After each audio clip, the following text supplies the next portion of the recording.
বিসমিল্লাহির রহমানির রহিম। আলহামদুলিল্লাহি রাব্বিল আলামিন ওয়াসসালাতু ওয়াসসালামু আলা সাইয়্যিদিল মুরসালিন আম্মা বাদ। আজকে আমরা সূরা আরাফের ১ নম্বর রুকু থেকে পড়ব। ১ নম্বর রুকু ১ নম্বর আয়াত থেকে। প্রথম রুকুর আলোচ্য বিষয় হলো কিয়ামতের দিন রাসূলগণ যাদের কাছে তাদের প্রেরণ করা হয়েছিল উভয়কেই জিজ্ঞাসাবাদ করা হবে। মানে রাসূলগণকেও জিজ্ঞাসাবাদ করা হবে, যাদের কাছে তাদেরকে প্রেরণ করা হয়েছিল তাদেরকেও জিজ্ঞাসাবাদ করা হবে। আল্লাহ তাআলা বলেন, আলিফ লাম মিম সাদ কিতাবুন উনজিলা ইলাইকা ফালা ইয়াকুন ফি সাদরিকা হারাজুম মিনহু লিতুনযিরা বিহি ওয়া যিকরা লিল মুমিনিন।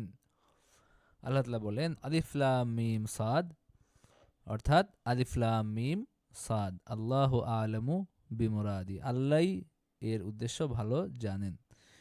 কিতাবুন উনজিলা ইলাইকা ফালা ইয়াকুন ফি সাদরিকা হারাজুম মিনহু লিতুনযিরা বিহি ওয়া যিকরা লিল মুমিনিন। তোমার নিকট কিতাব অবতীর্ণ করা হয়েছে, তোমার মনে যেন এ সম্পর্কে কোনো সংকোচ না থাকে, ইহার দ্বারা সতর্কীকরণের ব্যাপারে, এবং মুমিনদের জন্য ইহা উপদেশ, মানে মুমিনদের জন্য এই কোরআনকে উপদেশ বানানো হয়েছে। ইত্তাবিউ মা উনজিলা ইলাইকুম মির রাব্বিকুম ওয়া লা তাত্তাবিউনাহু মিন দুনিহি আউলিয়া কালিলাম মা তাযাক্কারুন। তোমার প্রতিপালকের নিকট হইতে তোমাদের নিকট যাহা অবতীর্ণ করা হইয়াছে তোমরা তার অনুসরণ করো, এবং তাকে ছাড়া অন্য অভিভাবকের অনুসরণ করিও না, তোমরা খুব অল্পই উপদেশ গ্রহণ করো। ওয়াকাম মিন ক্বরিয়াতিন আহলাকনাহা ফাজাআহা বাসুনা বায়াতান আও হুম কাইলুন। কত জনপদকে আমি ধ্বংস করেছি, আমার শাস্তি তাদের উপর আপতিত হয়েছিল রাত্রিতে অথবা দ্বিপ্রহরে, যখন তারা বিশ্রামরত ছিল। ফামা কানা দাওয়াহুম ইয জাআহুম বাসুনা ইল্লা আন ক্বালু ইন্না কুন্না যালিমিন। তাদের উপরে যখন শাস্তি আপতিত হইয়াছিল, তখন তাদের কথা শুধু ইহাই ছিল যে নিশ্চয়ই আমরা জালেম ছিলাম। মানে তাদের উপলব্ধি এটাই ছিল যে আমরা জালেম ছিলাম, আমরা আসলে ভুল করছি। এটা তখন বুঝে তো লাভ নাই, বুঝতে হবে আযাব আসার আগে। ফালানাসআলান্নাল্লাযীনা উরসিলা ইলাইহিম ওয়া লানাসআলান্নাল মুরসালিন। অতঃপর যাদের নিকট রাসূল প্রেরণ করা হয়েছিল তাদেরকে আমি জিজ্ঞাসা করবই, এবং রাসূলগণকেও আমি জিজ্ঞাসা করব যে তারা তাদের দায়িত্ব সঠিকভাবে পালন করেছে কিনা। ফালানাকুসান্না আলাইহিম বিইলমিন ওয়া মা কুন্না গায়িবিন। এরপর তাদের নিকট পূর্ণ জ্ঞানের সহিত তাদের কার্যাবলী বিবৃত করবই, আর আমি তো অনুপস্থিত ছিলাম না। ওয়ামা কুন্না গায়িবিন ফালানাকুসান্না আলাইহিম বিইলমিন, মানে কি আমি তাদের কাছে বর্ণনা করব তারা কি করছে। বিইলমিন জ্ঞানের ভিত্তিতে, এরকম না যে হলো অজ্ঞানতার ভিত্তিতে, অনুমান করে না, বরং সুস্পষ্ট জ্ঞানের ভিত্তিতে। কারণ ওয়ামা কুন্না গায়িবিন, আমি সেখানে অনুপস্থিত ছিলাম না, আমার সামনেই সবকিছু হয়েছে, তারা যে কাণ্ডগুলো করছে আমার সামনেই করছে। ওয়াল ওয়াজনু ইয়াউমাইযিনিল হক ফামান সাকুলাত মাওয়াজিনুহু ফাউলাইকা হুমুল মুফলিহুন ওয়ামান খাফফাত মাওয়াজিনুহু ফাউলাইকাল্লাযীনা খাসিরু আনফুসাহুম বিমা কানু বিআয়াতিনা ইয়াযলিমুন। এরপরে সেদিন ওজন সেদিন সত্য হবে, যাদের পাল্লা ভারী হবে তারাই সফলকাম হবে। আর ওয়ামান খাফফাত মাওয়াজিনুহু ফাউলাইকাল্লাযীনা খাসিরু আনফুসাহুম, আর যাদের পাল্লা হালকা হবে তারাই নিজেদের ক্ষতি করেছে, যেহেতু তারা আমার নিদর্শনসমূহকে প্রত্যাখ্যান করত। ওয়ালাকাদ মাক্কান্নাকুম ফিল আরদি ওয়াজআলনা লাকুম ফিহা মাআইশ। আমি তো তোমাদেরকে দুনিয়ায় প্রতিষ্ঠিত করেছি এবং উহাতে তোমাদের জীবিকার ব্যবস্থাও করেছি। কালিলাম মা তাশকুরুন, তোমরা খুব অল্পই কৃতজ্ঞতা জ্ঞাপন করো। তো এই রুকু থেকে আমাদের শিক্ষা নির্দেশনা কি? এই রুকু থেকে শিক্ষা নির্দেশনা কি বলেন কেউ একজন? আজকে মনে হচ্ছে অনেকে নাই। আচ্ছা, এই রুকু থেকে আমরা যদি প্রথম আয়াতগুলো দেখি, যে দ্বীনের দাওয়াতের ক্ষেত্রে বাহ্যিক ব্যর্থতা এবং মানুষকে উপেক্ষা ও প্রত্যাখ্যান দেখে দায়ীর কখনো মানসিকভাবে দুর্বল হওয়া, নিজেকে ব্যর্থ মনে করা উচিত না। কখনো নিজেকে ব্যর্থ মনে করা যে আমাকে কিছু হচ্ছে না, মানুষ তো কথা শুনে না, এটা উচিত না। বরং তার কাজ কি? মানুষকে দাওয়াত দেওয়া। আর কোরআন প্রেরণের অন্যতম উদ্দেশ্য হলো মানুষকে সতর্ক করা, এবং কোরআন মুমিনদের জন্য উপদেশ স্বরূপ। আল্লাহ কর্তৃক প্রেরিত কিতাব অনুসরণ করা এটা ফরজ। যেহেতু কোরআন আল্লাহর পক্ষ থেকে আসছে, এটা অনুসরণ করাটা এটা আমাদের কর্তব্য, এটা ফরজ। আল্লাহ ব্যতীত অন্য কাউকে অভিভাবক রূপে গ্রহণ করা নিষিদ্ধ তথা হারাম। আল্লাহ ব্যতীত অন্য কাউকে অভিভাবক রূপে গ্রহণ করা যাবে না। যেভাবে আল্লাহকে গ্রহণ করা হয় সেভাবে অন্য কাউকে এইভাবে ভরসার স্থল হিসাবে গ্রহণ করা যাবে না। আল্লাহকেই ভরসার স্থল হিসাবে গ্রহণ করতে হবে। এরপরে যুগে যুগে অনেক জাতিকে আল্লাহ তাআলা তাদের অপরাধের কারণে ধ্বংস করে দিয়েছেন। কাজেই বর্তমান যুগের অপরাধীদের সতর্ক হওয়া উচিত। বর্তমান যুগের অপরাধীদের সতর্ক হওয়া উচিত। আরেকটা বিষয় হলো যে কিয়ামতের দিন প্রত্যেককেই নিজ নিজ দায়িত্ব সম্পর্কে আল্লাহ তাআলা দরবারে জবাবদিহি করতে হবে। মানে রাসূলদেরকে জবাবদিহি করতে হবে তারা সঠিকভাবে দায়িত্ব পৌঁছাইছে কিনা, আবার উম্মতদেরকে জবাবদিহি করতে হবে যে তারা কিভাবে এই ইয়াতে সাড়া দিছে, এই রাসূলদের যে দাওয়াত, সেই দাওয়াতে কিভাবে তারা রেসপন্স করছে, এটা তাদেরকেও জবাবদিহি করতে হবে। আর আল্লাহ তাআলা সবকিছুই প্রত্যক্ষ করেন। আল্লাহ তাআলা সবকিছু প্রত্যক্ষ করেন, সুতরাং তিনি সবকিছু জানেন। এরকম না যে তাকে তিনি অনুমান করে বা কারো রিপোর্টের উপর ভিত্তি করে কথা বলবেন, বরং তিনি সবকিছু নিজেই জানেন। কে কি করছে সবকিছু আল্লাহ তাআলা জানেন। এরপরে আরেকটা বিষয় হলো যে কিয়ামতের দিন মানুষের ভালো মন্দ এবং সব আমলের মাপ নেওয়া হবে, এবং এটা এই অনুযায়ী মানুষের মধ্যে ফয়সালা করা হবে। যাদের আমলের পাল্লা ভারী হবে, নেক আমলের পাল্লা, তারা মুক্তি পাবে। আর যাদের নেক আমলের পাল্লা হালকা হবে, গুনাহের পাল্লা ভারী হবে, তাদেরকে পাকড়াও করা হবে এবং তারা বিপদে পড়বে। তো এই কারণে আমাদের সবার নিজের নেক আমল বৃদ্ধি করা উচিত। নেক আমল বৃদ্ধি করা উচিত। এরপরে 2 নম্বর রুকু। 2 নম্বর রুকুতে আলোচ্য বিষয় হলো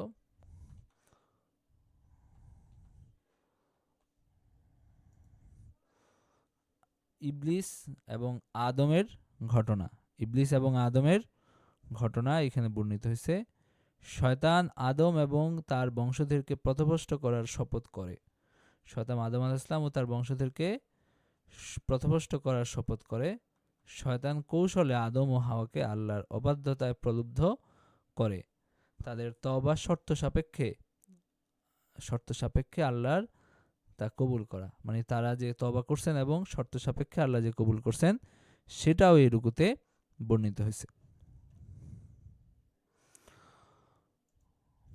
আল্লাহ তাআলা বলেন, ওয়ালাকাদ খালাকনাকুম সুম্মা সাওয়ারনাকুম সুম্মা কুলনা লিল মালাইকাতি ইসজুদু লিআদামা ফাসাজাদু ইল্লা ইবলিস লাম ইয়াকুম মিনাস সাজিদিন। ওয়ালাকাদ খালাকনাকুম সুম্মা সাওয়ারনাকুম, আমি তোমাদেরকে সৃষ্টি করি এবং তোমাদেরকে আকৃতি দান করি। সুম্মা কুলনা লিল মালাইকাতি ইসজুদু লিআদামা ফাসাজাদু ইল্লা ইবলিস, তারপর আমি হলো, মানে তোমাদেরকে বলতে কাকে বোঝানো হচ্ছে? আদম আলাইহিস সালামকে আর কি, মানুষের আদি পিতা আদমকে। এবং আমি ফেরেশতাদেরকে বলি যে তোমরা আদমের উদ্দেশ্যে সিজদা করো। ফাসাজাদু ইল্লা ইবলিস, সবাই সেজদা করলো ইবলিস বাদ দিয়ে। লাম ইয়াকুম মিনাস সাজিদিন, সে সেজদাকারী ছিল না। قال ما منعك ألا تسجد إذ أمرتك قال أنا خير منه خلقتني من نار وخلقته من طين। আল্লাহ তাআলা যখন বললেন যে তুমি কেন সিজদা করলে না, তোমার বাধাটা কোথায়, সে বলল যে খালাকতানি মিন নারিন ওয়া খালাকতাহু মিন তিন আনা খাইর, আমি তার চেয়ে শ্রেষ্ঠ। তার মানে সে অহংকার করলো যে আমি তার চেয়ে শ্রেষ্ঠ। আর কার সামনে অহংকার করলো? যে তাকে সৃষ্টি করছে। আবার বলতেছে যে খালাকতানি মিন নারিন, আপনি আমাকে সৃষ্টি করছেন আগুন দিয়ে, আর এইটাকে সৃষ্টি করছেন মাটি দিয়ে। তাহলে যিনি তোমাকে সৃষ্টি করছেন তিনি তো জানেন কে শ্রেষ্ঠ, তাহলে তারকে তুমি জ্ঞান দিচ্ছ। তো আল্লাহ তাআলা তার এই আচরণে, এই কাজে অত্যন্ত অসন্তুষ্ট হয়েছেন। ক্বালা ফাহবিত মিনহা ফামা ইয়াকুনু লাকা আন তাতাকাব্বারা ফিহা ফখরুজ ইন্নাকা মিনাস সাগিরিন। আল্লাহ তাআলা তার উপর অত্যন্ত অসন্তুষ্ট হয়েছেন এবং বলছেন যে এই স্থান থেকে নেমে যাও, এখানে থেকে অহংকার করবে এটা তো হতে পারে না। তুমি আল্লাহ তাআলার জান্নাতে থেকে, আল্লাহ তাআলার এত নেয়ামতের মধ্যে থেকে, এত উত্তম জায়গায় থেকে, ফেরেশতাদের সাথে থেকে তুমি এখানে অবাধ্যতা করবা, এটা তো হইতে পারে না। ফখরুজ ইন্নাকা মিনাস সাগিরিন, তুমি বের হয়ে যাও, তুমি অধমদের অন্তর্ভুক্ত, তুমি লাঞ্ছিতদের অন্তর্ভুক্ত, তুমি বের হয়ে যাও, লাঞ্ছিত হয়ে বের হয়ে যাও। ক্বালা আনদিরনি ইলা ইয়াউমি ইউবআসুন, তখন শয়তান বলল যে আমাকে পুনরুত্থান দিবস পর্যন্ত আমাকে অবকাশ দিন। ক্বালা ইন্নাকা মিনাল মুনযারিন, আল্লাহ বললেন যে ঠিক আছে, তোমাকে সুযোগ দেওয়া হলো। ক্বালা ফাবিমা আগওয়াইতানি লাআকউদান্না লাহুম সিরাতাকাল মুস্তাকিম, সে বলল তুমি আমাকে শাস্তি দান করলে এই জন্য আমি তোমার সরল পথে মানুষের জন্য নিশ্চয়ই ওত পেতে থাকবো। ভালো কথা। قال فبما أغويتني لأقعدن لهم صراطك المستقيم, সে বলল তুমি আমাকে শাস্তি দান করলে এই জন্য আমিও তোমার সরল পথে মানুষের জন্য নিশ্চয়ই ওত পেতে থাকব। ثم لآتينهم من بين أيديهم ومن خلفهم وعن أيمانهم وعن شمائلهم ولا تجد أكثرهم شاكرين, অতঃপর আমি তাদের নিকট আসব তাদের সম্মুখ, পশ্চাৎ, দক্ষিণ ও বাম দিক হইতে, এবং তুমি তাদের অধিকাংশকে কৃতজ্ঞ পাইবে না। মানে আমি তাদেরকে পথভ্রষ্ট করার জন্য আমি সর্বাত্মক চেষ্টা করব। আমি তাদের পথে, তোমার সিরাতে মুস্তাকিমে যাওয়ার পথে আমি বাধা হয়ে দাঁড়াবো। তাদের সামনে থেকে আমি আক্রমণ করব, পিছন থেকে আক্রমণ করব, দক্ষিণ থেকে আক্রমণ করব, বাম দিক থেকেও আক্রমণ করব। মানে ডান দিক থেকে, বাম দিক থেকে, সামনে থেকে, পিছন থেকে, সব দিক থেকে আমি আক্রমণ করব। এবং আপনি দেখবেন যে আপনার বান্দারা, যাদেরকে আপনি এত শ্রেষ্ঠত্ব দিছেন, যাদের জন্য আমাকে আপনি জান্নাত থেকে বিতাড়িত করছেন, এই বান্দারা বেশিরভাগই কৃতজ্ঞ হবে না, বেশিরভাগই আপনার অকৃতজ্ঞতা করবে। আপনার নেয়ামত পেয়ে আপনার নাফরমানিতে তারা ডুবে থাকবে, এটা আপনি দেখবেন। ওয়ালা তাজিদু আকসারাহুম শাকিরিন ক্বালা খরুজ মিনহা মাযউমান মাদহুরা, আল্লাহ তাআলা বললেন যে ঠিক আছে, তুমি এবার বের হয়ে যাও।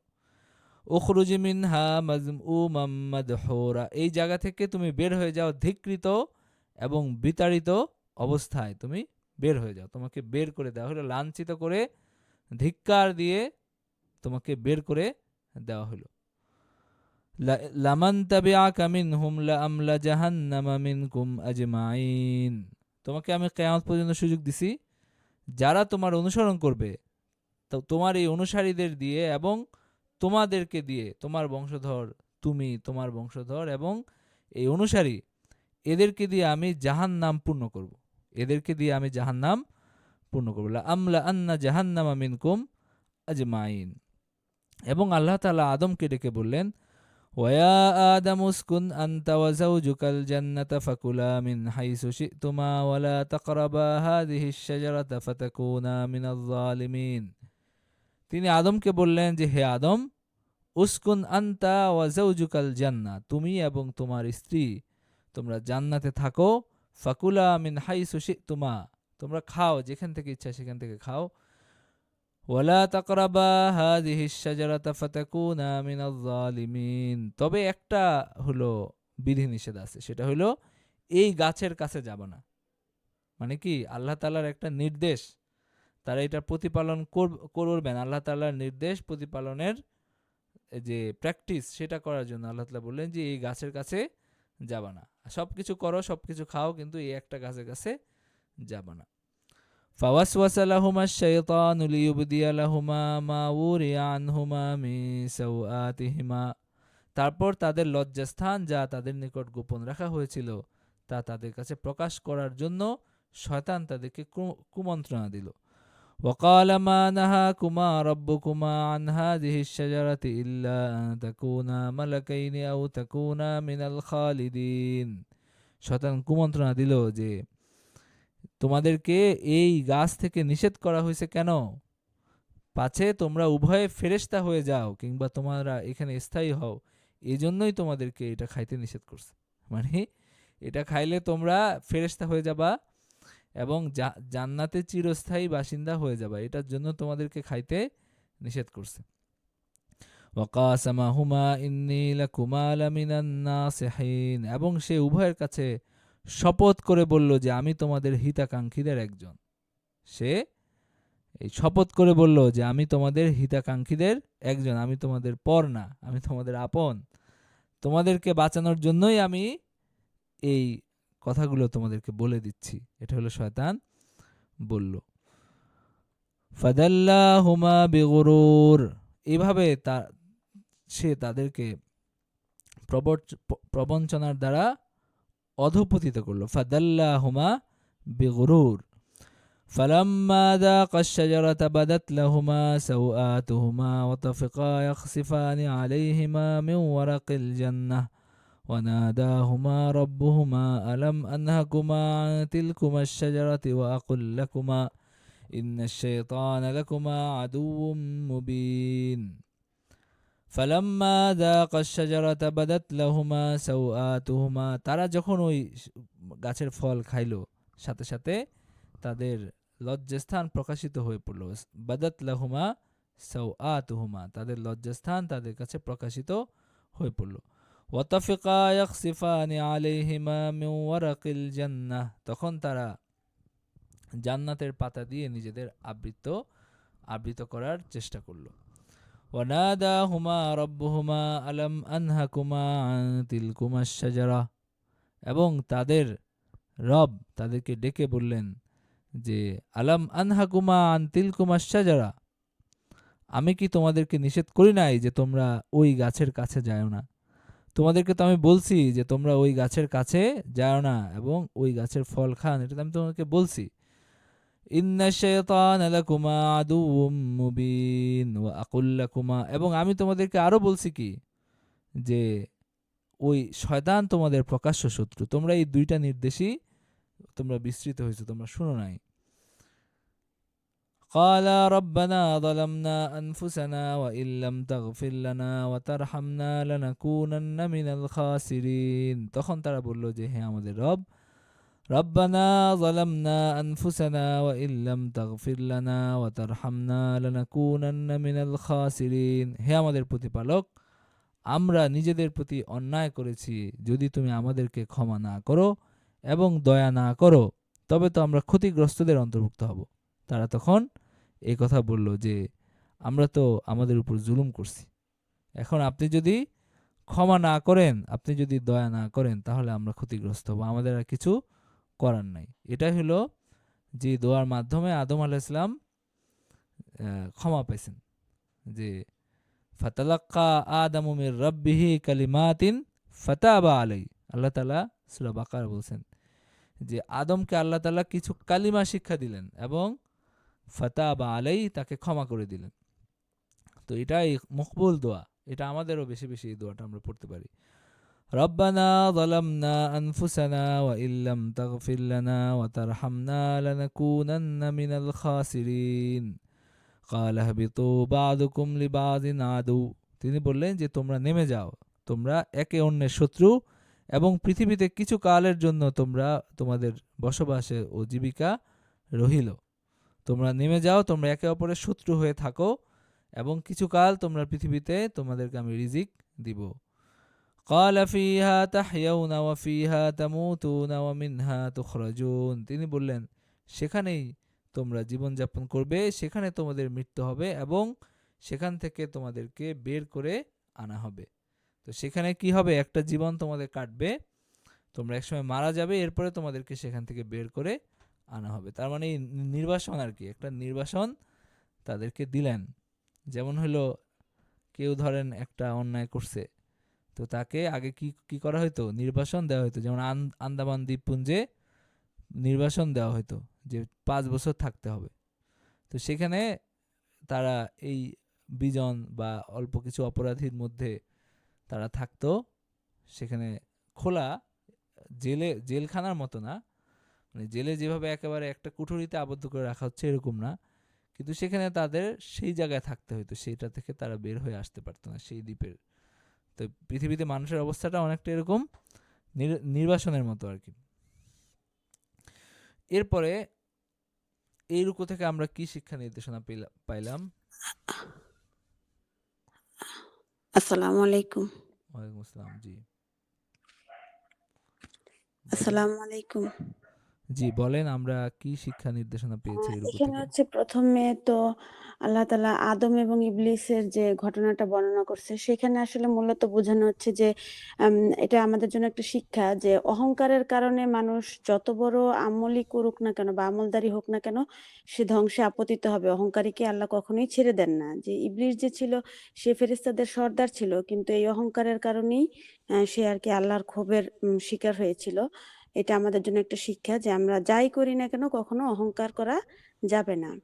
আরেকটা হচ্ছে যে ইবলিসের এই ঘটনাটার কারণে দেখা যাচ্ছে যে ইবলিস যে মানুষের সাথে একটা চিরন্তন শত্রুতা, যে ইবলিস কখনোই আমাদের বন্ধু হইতে পারে না, সে আমাদের প্রকাশ্য শত্রু।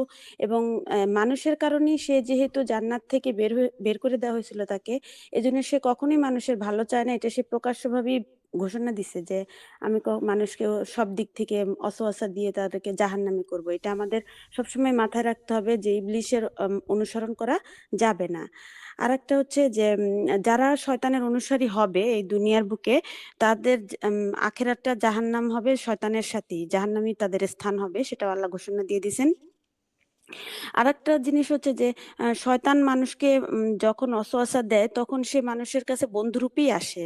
যেমন ভাবে আদম আলাইহিস সালামের কাছে যখন গেছিল, সে কিন্তু তাদের যে শত্রু সেটা সে প্রকাশ করে নাই, সে বন্ধুত্বের একটা ভাব ধরে তারপরে ক্ষতিগ্রস্ত করছে। এবং এটাও আমাদের একটা শিক্ষা যে শয়তান আমাদেরকে যখন অসওয়াসা দেয় সেটা আমাদের ভালো লাগার মতো করেই দেয়, পরবর্তীতে আমাদেরকে ক্ষতিগ্রস্ত করে সে আমাদের থেকে চলে যায়। এটা আমাদের খেয়াল রাখতে হবে। আর হচ্ছে জান্নাতে আল্লাহ তাআলা অসংখ্য নিয়ামতের মধ্যে আদম আলাইহিস সালাম এবং বিবি হাওয়াকে রেখেছিলেন। তিনি চাইলে এই নিষেধটা না করলেও পারতেন। যেহেতু এত নিয়ামত দিছেন, তাহলে একটা গাছের কাছে এটা কেন আল্লাহ নিষেধ করলেন? মূলত এটা আসলে আদম আলাইহিস সালাম এবং বিবি হাওয়াকে উনি আল্লাহর হুকুম যে মানতে হবে, নিষেধাজ্ঞা যে মানতে হবে, এই প্র্যাকটিসটার জন্যই এটা করেছিলেন। এবং এটা আমাদেরও খেয়াল করতে হবে যে দুনিয়ার বুকে আল্লাহর নিয়ামতের কোনো অভাব নেই, অসংখ্য নিয়ামতের মধ্যে আমরা আছি। কিন্তু এর মধ্যে কিছু কিছু জিনিস আল্লাহ তাআলা নিষেধ করে দিয়েছেন। এখান থেকে আমাদেরও শিক্ষা নিতে হবে যে আমরা সবকিছু ভোগ করব, কিন্তু অবশ্যই আল্লাহর নিষেধাজ্ঞাটার প্রতি আমাদের খেয়াল রেখে দুনিয়ায় জীবনযাপন করতে হবে। আরেকটা হচ্ছে যে এখানে আরো একটা জিনিস আছে যে আদম আলাইহিস সালাম যখন তার ভুল বুঝতে পারলেন, তখন কিন্তু তিনি সাথে সাথেই আল্লাহর কাছে ক্ষমা প্রার্থনা করলেন এবং আল্লাহ তাকে ক্ষমা করে দিলেন। এটা আমাদেরও মনে রাখতে হবে যে আমরা যদি দুনিয়ার বুকে ভুল করি, যত বড় অন্যায় করি না কেন, আমাদের কখনো নিরাশ হওয়া যাবে না। যখনই আমরা অন্যায় করে ফেলবো, সেটা সাথে সাথে বোঝার সাথে সাথে আল্লাহর কাছে তওবা করে ক্ষমার জন্য আশাবাদী হয়ে তওবা করতে হবে। তাইলে আমরা আশা করা যায় যে আমরা গুনাহ থেকে আল্লাহ তাআলা আমাদেরকে মাফ করতে পারেন। আরেকটা হচ্ছে যে মানুষ আমরা যে আসছি দুনিয়ায়, এটা একটা নির্দিষ্ট সময়ের জন্য, একটা নির্দিষ্ট হায়াত নিতে প্রত্যেকটা মানুষই আসছি। এবং এইখানে আমরা যেরকম কাজ করব, সেই অনুসারেই আমাদের আখিরাতটা নির্ধারিত হবে। জান্নাত বা জাহান্নামটা এই দুনিয়ার কাজের উপরই নির্ভর করবে। এজন্য আমাদের দুনিয়ার প্রত্যেকটা কাজ করার ক্ষেত্রে খেয়াল করতে হবে, যেহেতু আমাদের এই কাজের উপরেই আমাদের আখিরাত নির্ভরশীল। এটা আমাদের স্মরণে রেখে আল্লাহর হুকুম অনুযায়ী জীবনযাপন পরিচালনার চেষ্টা করতে হবে। এতটুকুই আরকি আমার মনে হইছে যে আছে এখানে আরকি। আপনি খুব চমৎকার করে বলছেন। মোটামুটি সবকিছু চলে আসছে। আ এই রুকু থেকে আমরা আসলে এই শিক্ষাগুলোই পাই। আর আমার আওয়াজটা কি আজকে ক্লিয়ার হচ্ছে? কেউ যদি বলেন তো? মানে হলো জি, আ ক্লিয়ার আছে। আচ্ছা, কোনো অস্পষ্ট লাগে না, না? আচ্ছা, না। ঠিক আছে। আচ্ছা, এরপরে তাইলে হলো পরের রুকুতে আমরা যাই। আদম সন্তানদের সতর্ক করা হয়েছে আদমের মতো যেন তারা শয়তানের ফাঁদে না পড়ে। মানে আউয়ালুন নাস আউয়ালু নাসিন, মানে আমাদের যে বাবা, আমরা যার বংশধর, আমরা সবাই আদমেরই সন্তান। তো অন্য কেউ, ধরেন অন্যান্য নবী, তাদের সাথে আমাদের সম্পর্ক নাও থাকতে পারে, কিন্তু আদমের সাথে আমাদের সরাসরি সম্পর্ক আছেই।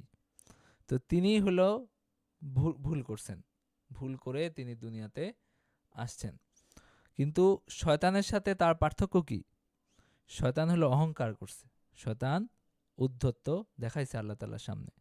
আর তিনি বলছেন রব্বানা যালামনা আনফুসানা ওয়া ইল্লাম তাগফির লানা ওয়া তারহামনা লানাকুনান্না মিনাল খাসিরিন।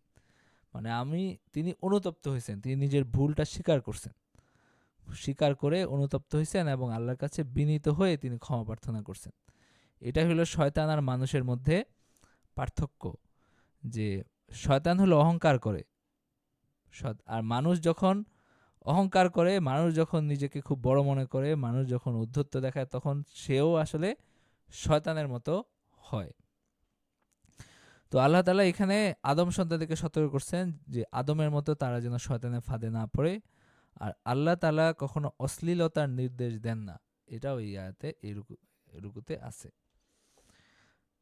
আল্লাহ তাআলা বলেন, ইয়া বানি আদম قد أنزلنا عليكم لباسا يواري سوآتكم وريشا ولباس التقوى ذلك خير ذلك من آيات الله لعلهم يذكرون। হে বনি আদম, হে বনি আদম, তোমাদের লজ্জাস্থান ঢাকার ও বেশভূষার জন্য আমি তোমাদেরকে পরিচ্ছদ দিয়েছি, এবং তাকওয়ার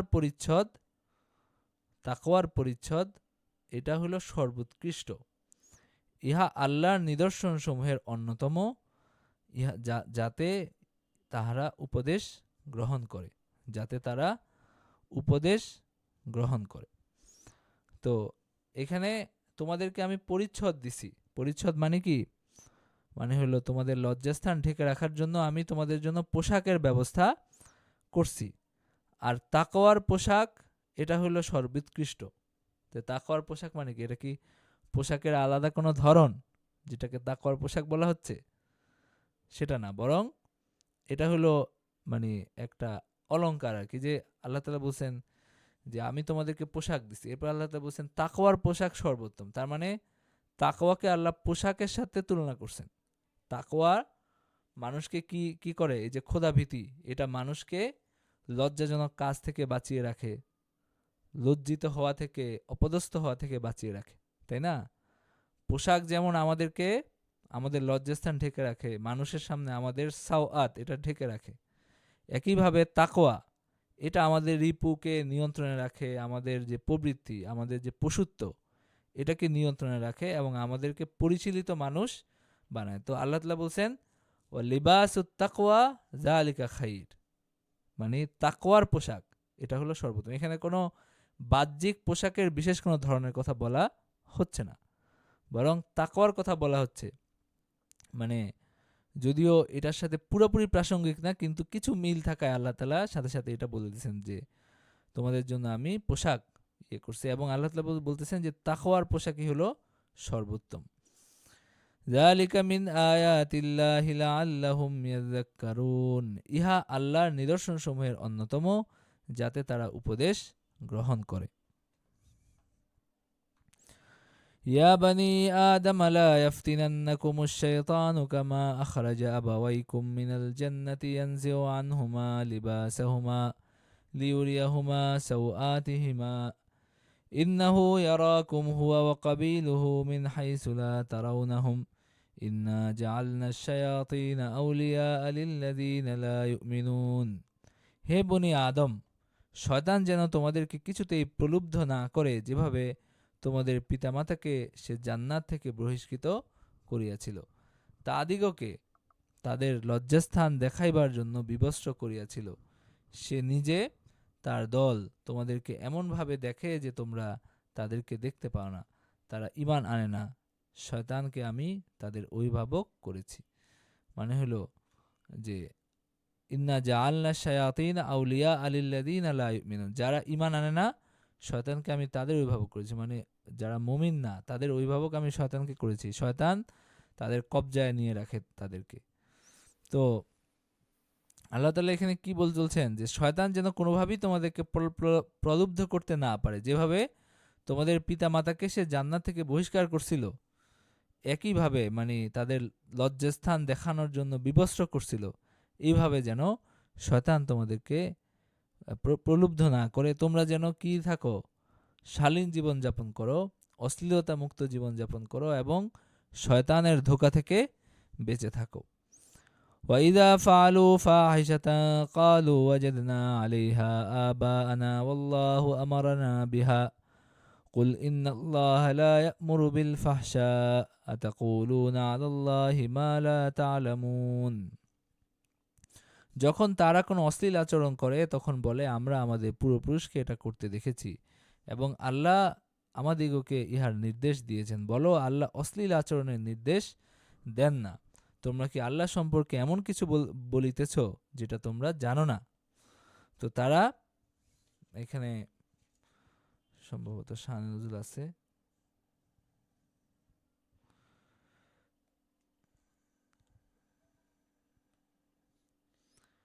জাহিলি যুগে একটা কুপ্রথা ছিল যে একমাত্র কোরাইশ ছাড়া কেউ বস্ত্র পরিহিত অবস্থায় কাবা শরীফের তাওয়াফ করতে পারত না, বরং উলঙ্গ হয়ে তাদের তাওয়াফ করতে হতো, অথবা কোনো কোরাইশির কাছ থেকে বস্ত্র ধার করতে হতো।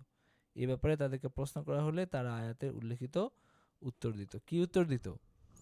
যে আমরা এইভাবে আমাদের বাপদাদাদেরকে দেখছি এবং আল্লাহ এইভাবে নির্দেশ দিছেন। মানে এটাকে তারা ধর্মীয় বিধান হিসাবে তারা এটা করত, নগ্ন হয়ে কাবা তাওয়াফ করত। আল্লাহ তাআলা বলেন, কুল ইন্নাল্লাহা লা ইয়া'মুরু বিল ফাহশা। আল্লাহ তাআলা কোনো অশ্লীল আচরণের নির্দেশ দেন না, কোনো অপরিশীলিত অশালীন আচরণের নির্দেশ আল্লাহ তাআলা দেন না। তো সুতরাং এটা তোমরা বানাইছো, এটা আল্লাহ তাআলা নির্দেশ দেন নাই,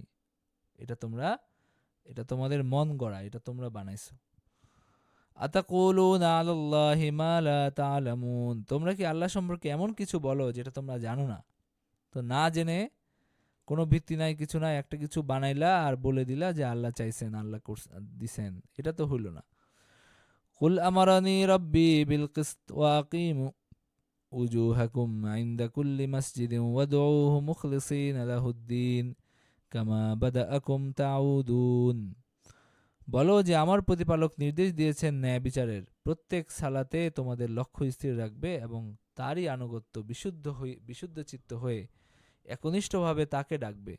তিনি যেভাবে প্রথমে তোমাদিগকে সৃষ্টি করিয়াছেন তোমরা সেইভাবে ফিরে আসবে। কামা বাদা আকুম তাউদুন, তোমাদেরকে যেভাবে আল্লাহ তাআলা প্রথমে সৃষ্টি করছিলেন, একদম কিছু না থেকে তোমাদেরকে বানাইছেন, মানে শূন্য থেকে তোমাদেরকে সৃষ্টি করছেন। এখন তোমরা মারা গেলে, পচে গেলে, শেষ হয়ে গেলে আল্লাহ তাআলা আবার তোমাদেরকে সেই অস্থিমজ্জা থেকে আবার তোমাদেরকে পুনরায় জীবিত করবেন। ফারিকান হাদা ওয়া ফারিকান হাক্কা আলাইহিমুদ দালালাহ, একদলকে তিনি সৎ পথে পরিচালিত করেছেন, অপর দলের পথভ্রান্তি নির্ধারিত হয়েছে। তারা আল্লাহকে ছেড়ে শয়তানকে তাদের অভিভাবক করেছিল এবং মনে করত তারাই সৎপথ প্রাপ্ত। ফারিকান হাদা ওয়া ফারিকান হাক্কা আলাইহিমুদ দালালাহ, অপর দলের জন্য পথভ্রষ্টতা নির্ধারিত হয়েছে, মানে পথভ্রষ্টতা তাদের নিয়তি হয়ে গেছে তাদের কৃতকর্মের কারণে। ইন্নাহুম ইত্তাখাযুশ শায়াতিন আউলিয়া মিন দুনিল্লাহি ওয়া ইয়াহসাবুনা আন্নাহুম মুহতাদুন, নিশ্চয়ই তারা ইত্তাখাযুশ শায়াতিন, শয়তানকে তারা গ্রহণ করত, আউলিয়া মানে অভিভাবক হিসাবে, মিন দুনিল্লাহ আল্লাহকে বাদ দিয়ে, ওয়াহসাবুনা আন্নাহুম মুহতাদুন, এবং তারা মনে করত যে তারাই সৎপথ প্রাপ্ত। ইয়া বানি আদম খুযু যিনাতাকুম ইনদা কুল্লি মাসজিদিন ওয়া কুলু ওয়াশরাবু ওয়া লা তুসরিফু ইন্নাহু লা ইউহিব্বুল মুসরিফিন। হে বনি আদম, প্রত্যেক নামাজের সময় তোমরা সুন্দর পরিচ্ছদ পরিধান করবে, আহার করবে ও পান করবে, কিন্তু অপচয় করবে না। মানে আল্লাহ তাআলার নেয়ামত কি করো? আল্লাহ তাআলার নেয়ামতকে তোমরা ভোগ করো, তোমরা হলো আল্লাহ তাআলার নেয়ামতকে ব্যবহার করো, কাজে লাগাও। ভালো জামা পরো, যখন তোমরা নামাজ পড়ো তখন সুন্দর একটা জামা পরে আল্লাহর সামনে দাঁড়াও। আহার করো, পান করো, ওয়ালা তুসরিফু, কোনোভাবেই করো না, অপচয় করো না। ইন্নাহু লা ইউহিব্বুল মুসরিফিন, আল্লাহ তাআলা অপচয়কারীদেরকে পছন্দ করেন না। তো এই রুকু থেকে আমাদের শিক্ষা নির্দেশনা কি আছে?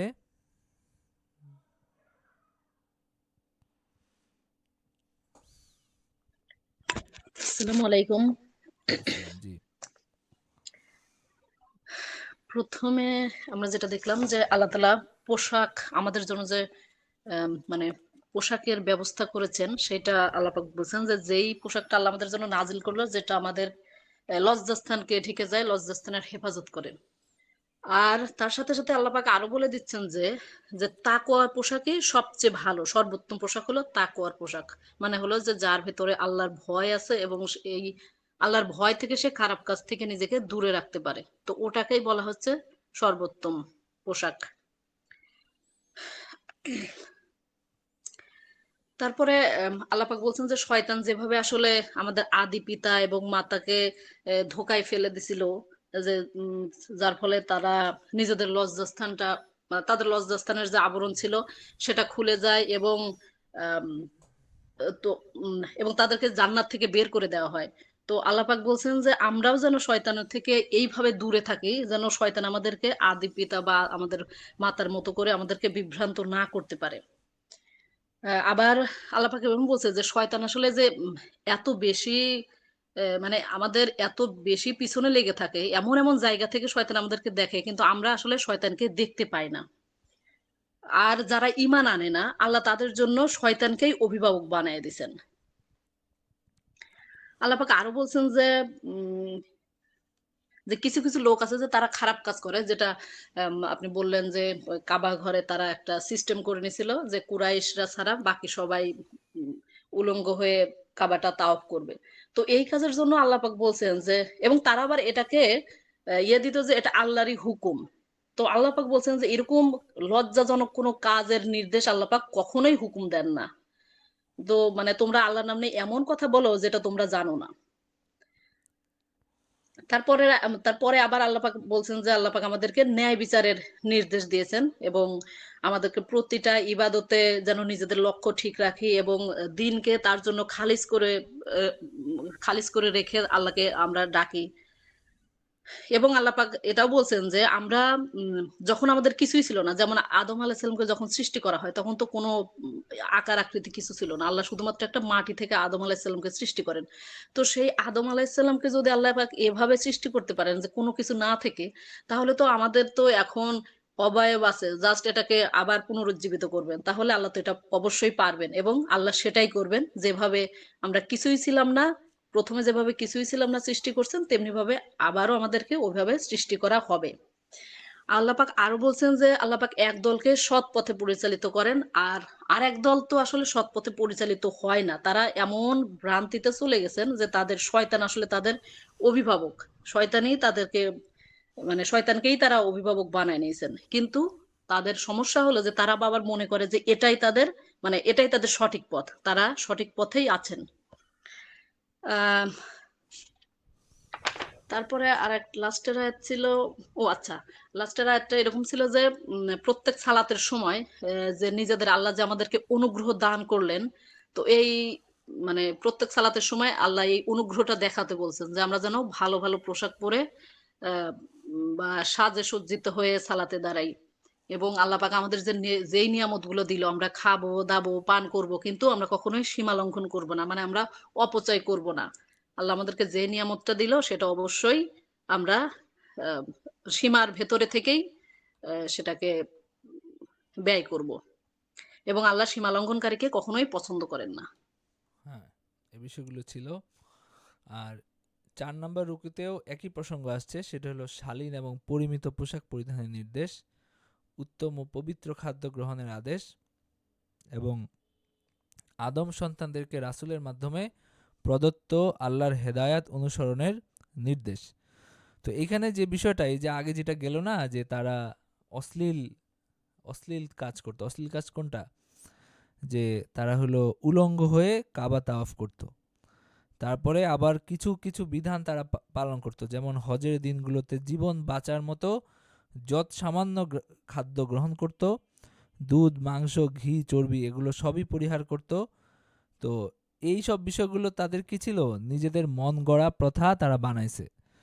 তো এটা থেকে আল্লাহ তাআলা তাদেরকে নিষেধ করছেন যে তোমরা হলো সুন্দর পোশাক পরিধান করে তাওয়াফ করো, সুন্দর পোশাক পরিধান করে তোমরা হলো সিজদা করো, আমার ইবাদত করো এবং পানাহার করো, অপচয় না করে যতটুক দরকার ততটুক তোমরা খাও, সব খাবার খাও। আল্লাহ তাআলা এরপরে একই প্রসঙ্গে আল্লাহ তাআলা বলতেছেন, কুল মান হাররামা যিনাতাল্লাহিল্লাতী আখরাজা লিইবাদিহি ওয়াত-তাইয়্যিবাতি মিনার রিজক। বলো যে আমার স্বীয় বান্দাদের জন্য যেসব শোভার বস্তু এবং বিশুদ্ধ জীবিকা। শোভার বস্তু মানে কি? মানে যেসব পোশাক আমি মানে আমি আমি হলো দান করছি, সেগুলো কে হারাম করলো? এই যে তোমরা যে বলতেছো নিষিদ্ধ, কে নিষেধ করলো? আমি তো নিষেধ, মানে আমার পক্ষ থেকে তো নিষেধ করা হয়নি, তাহলে কে নিষেধ করলো এটা? কুল হিয়া লিল্লাযীনা আমানু ফিল হায়াতিদ দুনিয়া খালিসাতান ইয়াউমাল কিয়ামাহ। বলো যে এটা অবশ্যই মুমিনদের জন্য, মানে ভালো পোশাক, ভালো খাবার, এগুলো মুমিনরা খালি দুনিয়া বিরাগী হবে, খালি হলো একদম মানে সাদামাটা খাবার খাবে, কিচ্ছতা সাধন করবে, এরকম নির্দেশনা কি আল্লাহর পক্ষ থেকে নাই। বরং আল্লাহ তাআলা বলছেন, কুল হিয়া লিল্লাযীনা আমানু ফিল হায়াতিদ দুনিয়া খালিসাতান ইয়াউমাল কিয়ামাহ। এই দুনিয়ায় কিয়ামতের দিন এই সমস্ত তাদের জন্য যারা ঈমান আনে। পার্থিব জীবনেও এটা তাদের জন্য।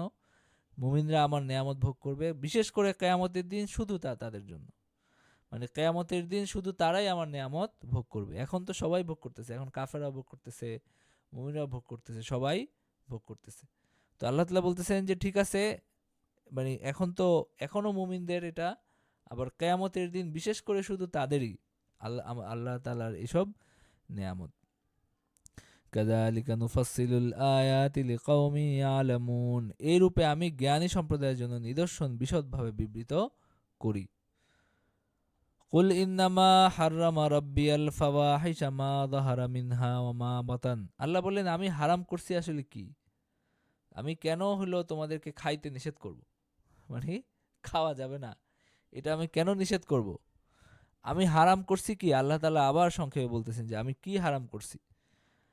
ইন্নামা হাররামা রাব্বিয়াল ফাওয়াহিশা, বলো যে আমার রব হারাম করছেন ফাওয়াহিশ, অশ্লীলতা, মা যাহারা মিনহা ওয়া মা বাতান, যা প্রকাশ্য এবং যা গোপন, এই সব রকম অশ্লীলতা আল্লাহ তাআলা হারাম করছেন।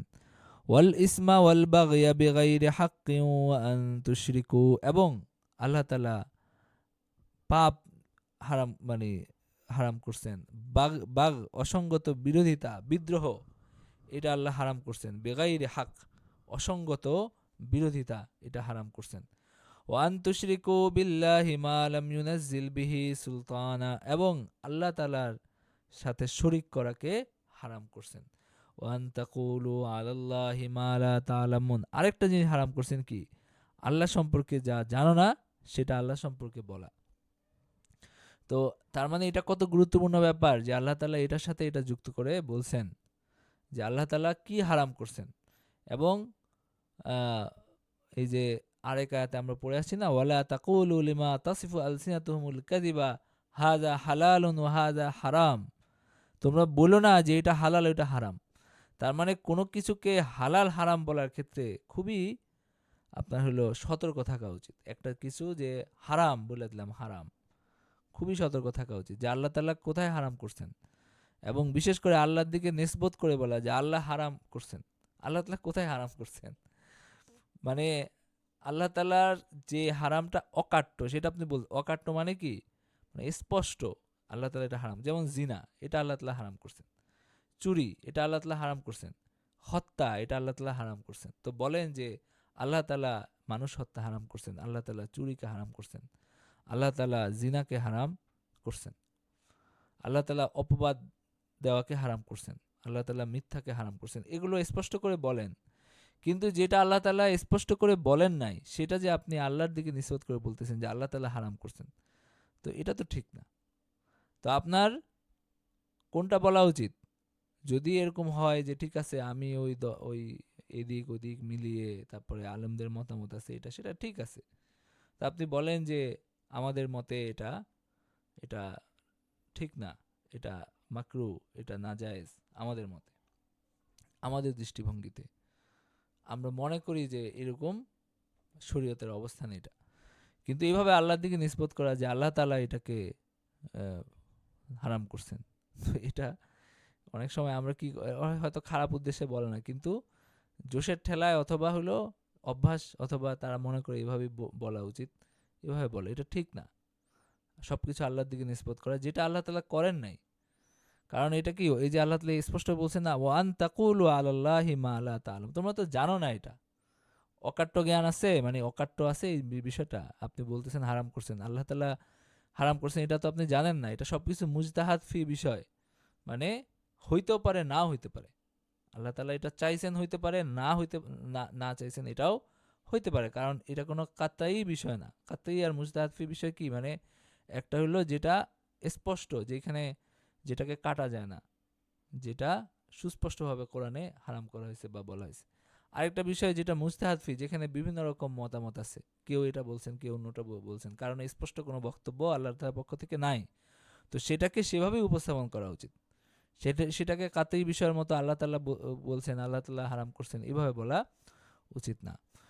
ওয়ালিকুল্লি উম্মাতিন আজাল ফাইদা জা আজালুহুম লা ইস্তাখিরুনা সাআতাও ওয়া লা ইস্তাকদিমুন, প্রত্যেক জাতির এক নির্দিষ্ট সময় আছে, যখন তাদের সময় আসবে তখন তারা মুহূর্তকাল বিলম্ব করতে পারবে না এবং তাড়াতাড়িও করতে পারবে না, মানে দেরিও করা যাবে না, আবার সে যে তাড়াতাড়ি মরে যাবে এরকমও হবে না, বরং আল্লাহ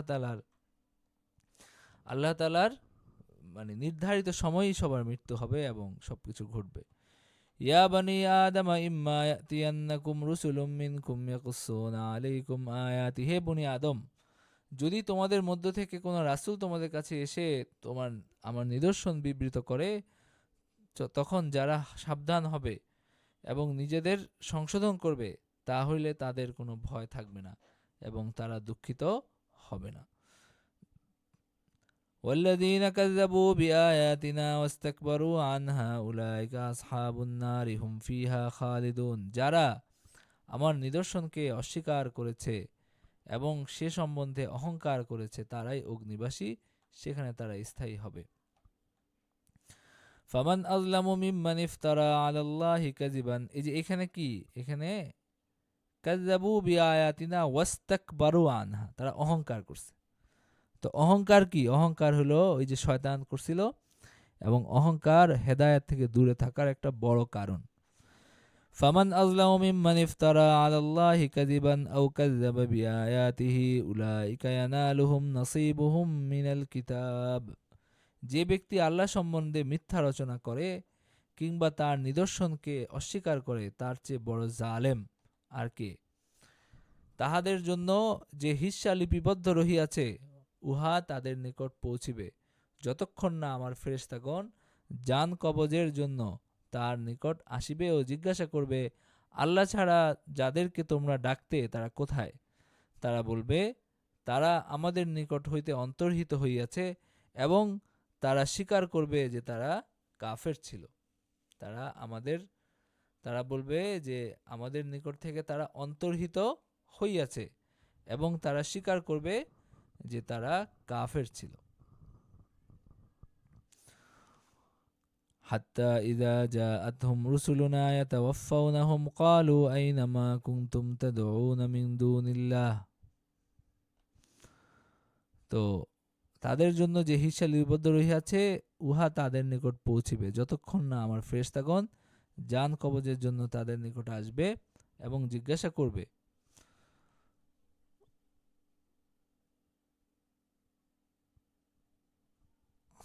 এখানে আসলে কি বলা হচ্ছে?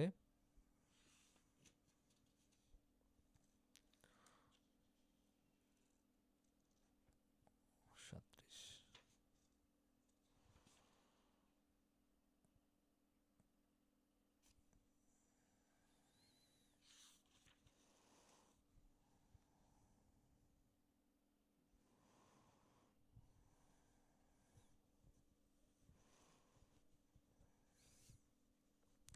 মৃত্যুর সময় বরজাখের জগতে ফেরেশতারা যখন কাফেরদের প্রাণ নেওয়ার জন্য আসবেন, তখন তারা বলবেন, আল্লাহ ছাড়া তোমরা যাদের ইবাদত করতে বিপদের সময় তারা কোথায়?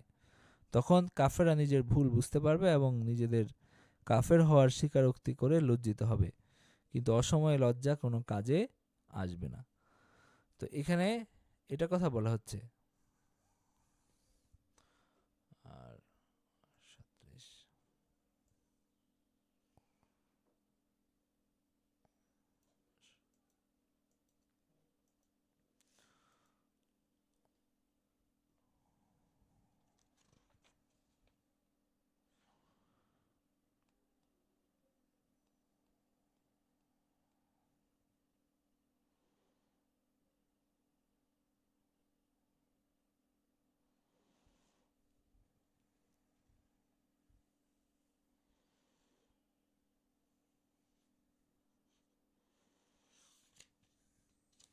আচ্ছা,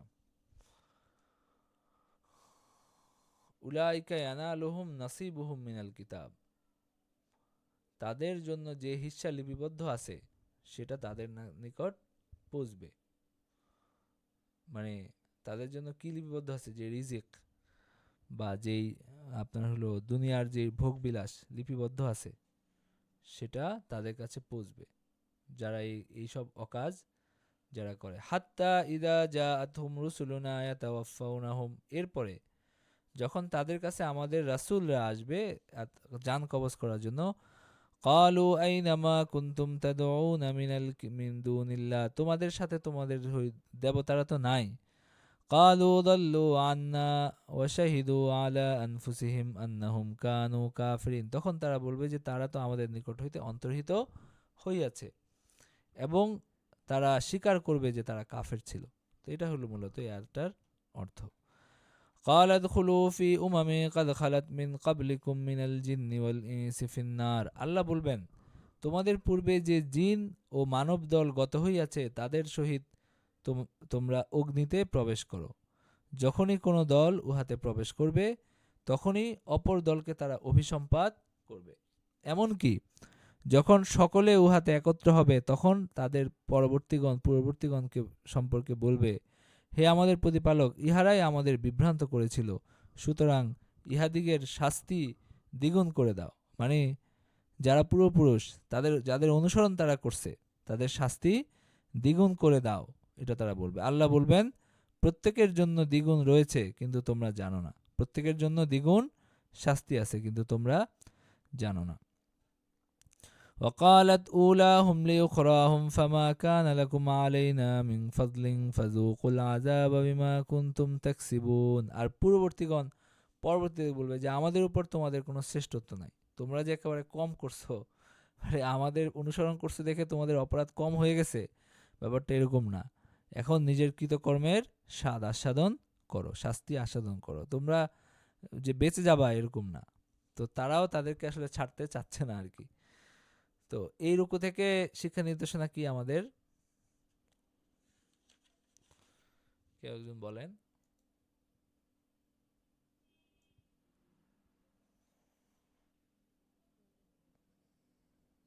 বলার কেউ নাই?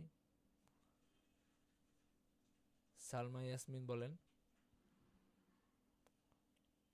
আসসালামু আলাইকুম। আমি আসলে মনোযোগ দিয়ে শুনতে পারতেছি না, একটু মানে কেমন যেন লাগতেছে সবকিছু মিলায়, ভালো করে শুনি নাই। আচ্ছা, তো এই রুকু থেকে শিক্ষা নির্দেশনা কি?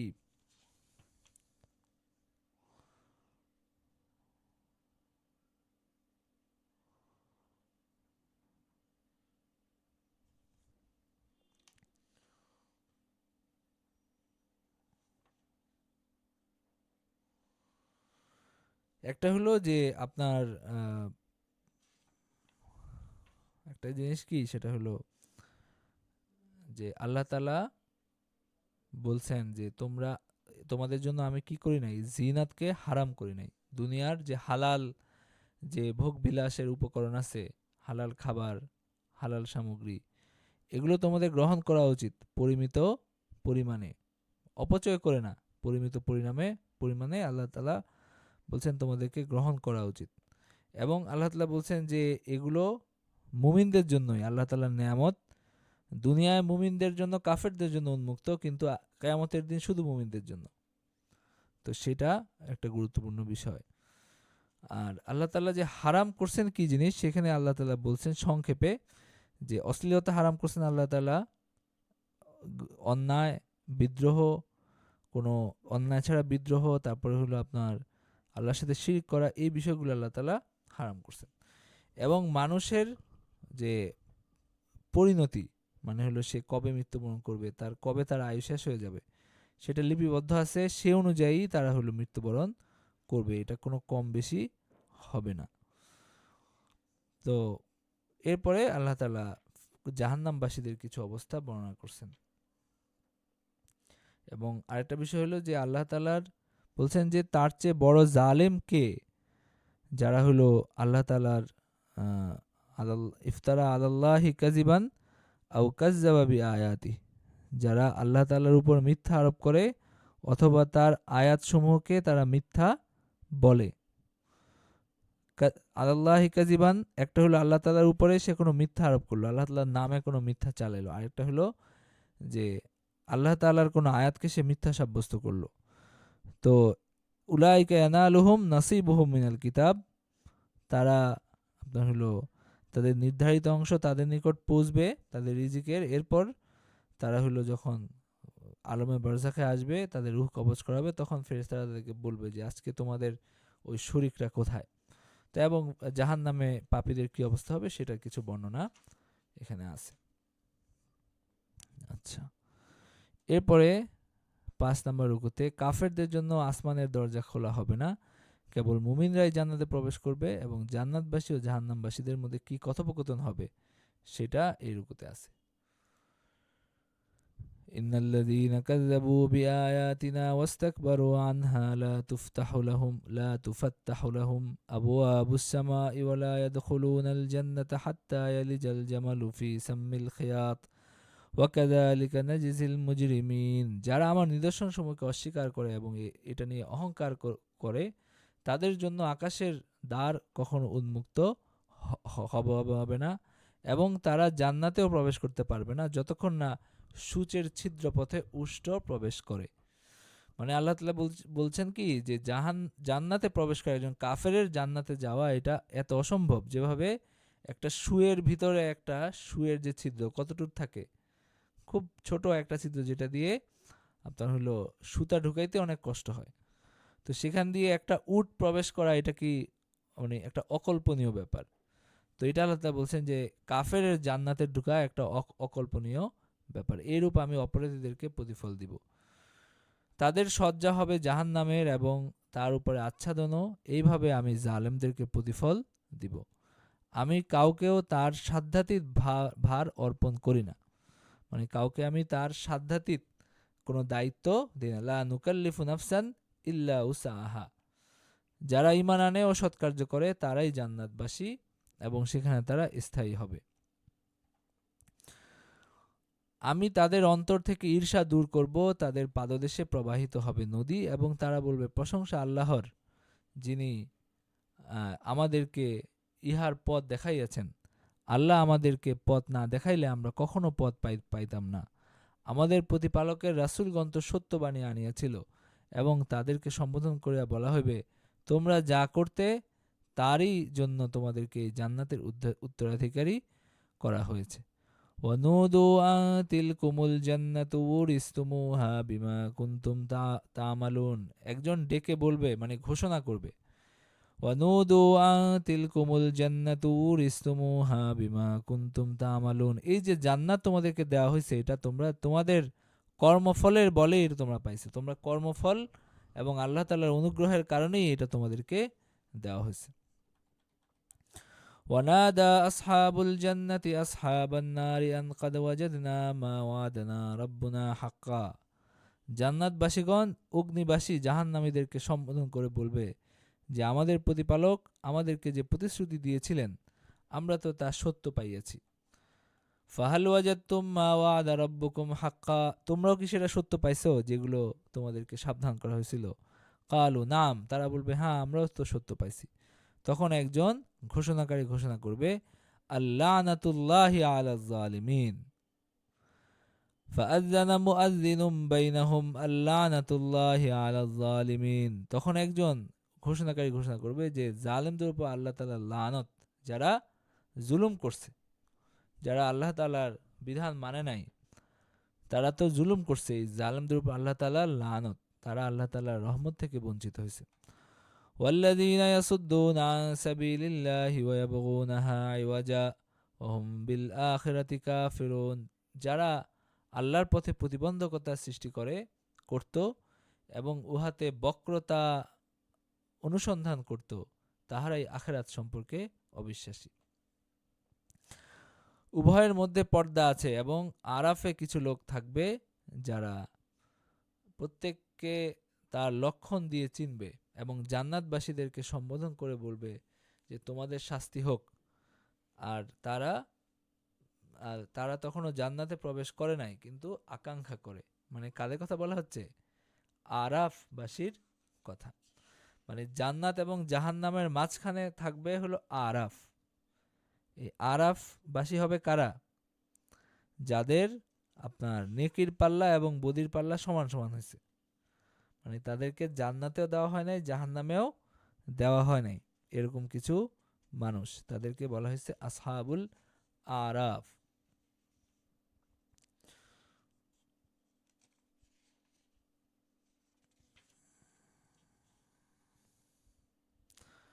অর্থাৎ ওয়াবাইনাহুমা হিজাব মানে হলো প্রাচীর, মানে জান্নাত এবং জাহান্নামের মাঝে সেখানে একটা প্রাচীর থাকবে। এবং কাজেই জান্নাতের নাজ নেয়ামত জাহান্নাম পর্যন্ত এবং জাহান্নামের কষ্টক্লেশ কখনোই জান্নাত পর্যন্ত পৌঁছবে না। দুইটা পুরোপুরি আলাদা জগৎ, আলাদা জায়গা, মানে মাঝখানে একটা প্রাচীর থাকবে।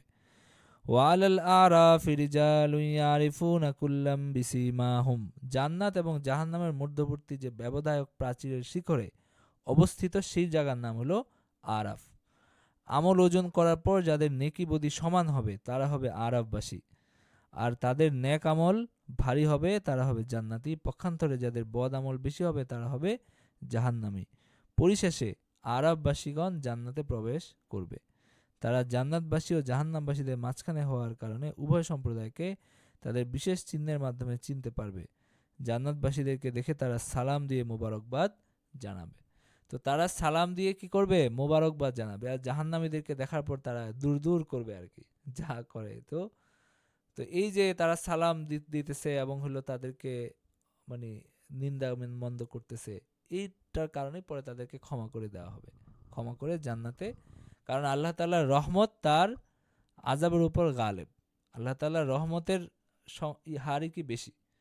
তো এখন যা তাদের সমান সমান হয়েছে, তাদেরকে মাঝখানে রাখা হয়েছে, তাদেরকে কি জান্নাতে জাহান্নামে করা যায়? তারা তো জাহান্নামের যোগ্য না, মানে যেহেতু তাদের বেশি হয়নি, সমান সমান হয়েছে।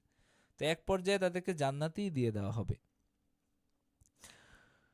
ওয়ানাদাউ আসহাবাল জান্নাতি আন সালামুন আলাইকুম লাম ইয়াদখুলুহা ওয়া হুম ইয়াতমাউন ওয়া ইযা সুরিফাত আবসারুহুম তিলকা আসহাবিন নার ক্বালু রাব্বানা লা তাজআলনা মা'আল কওমিয যালিমিন।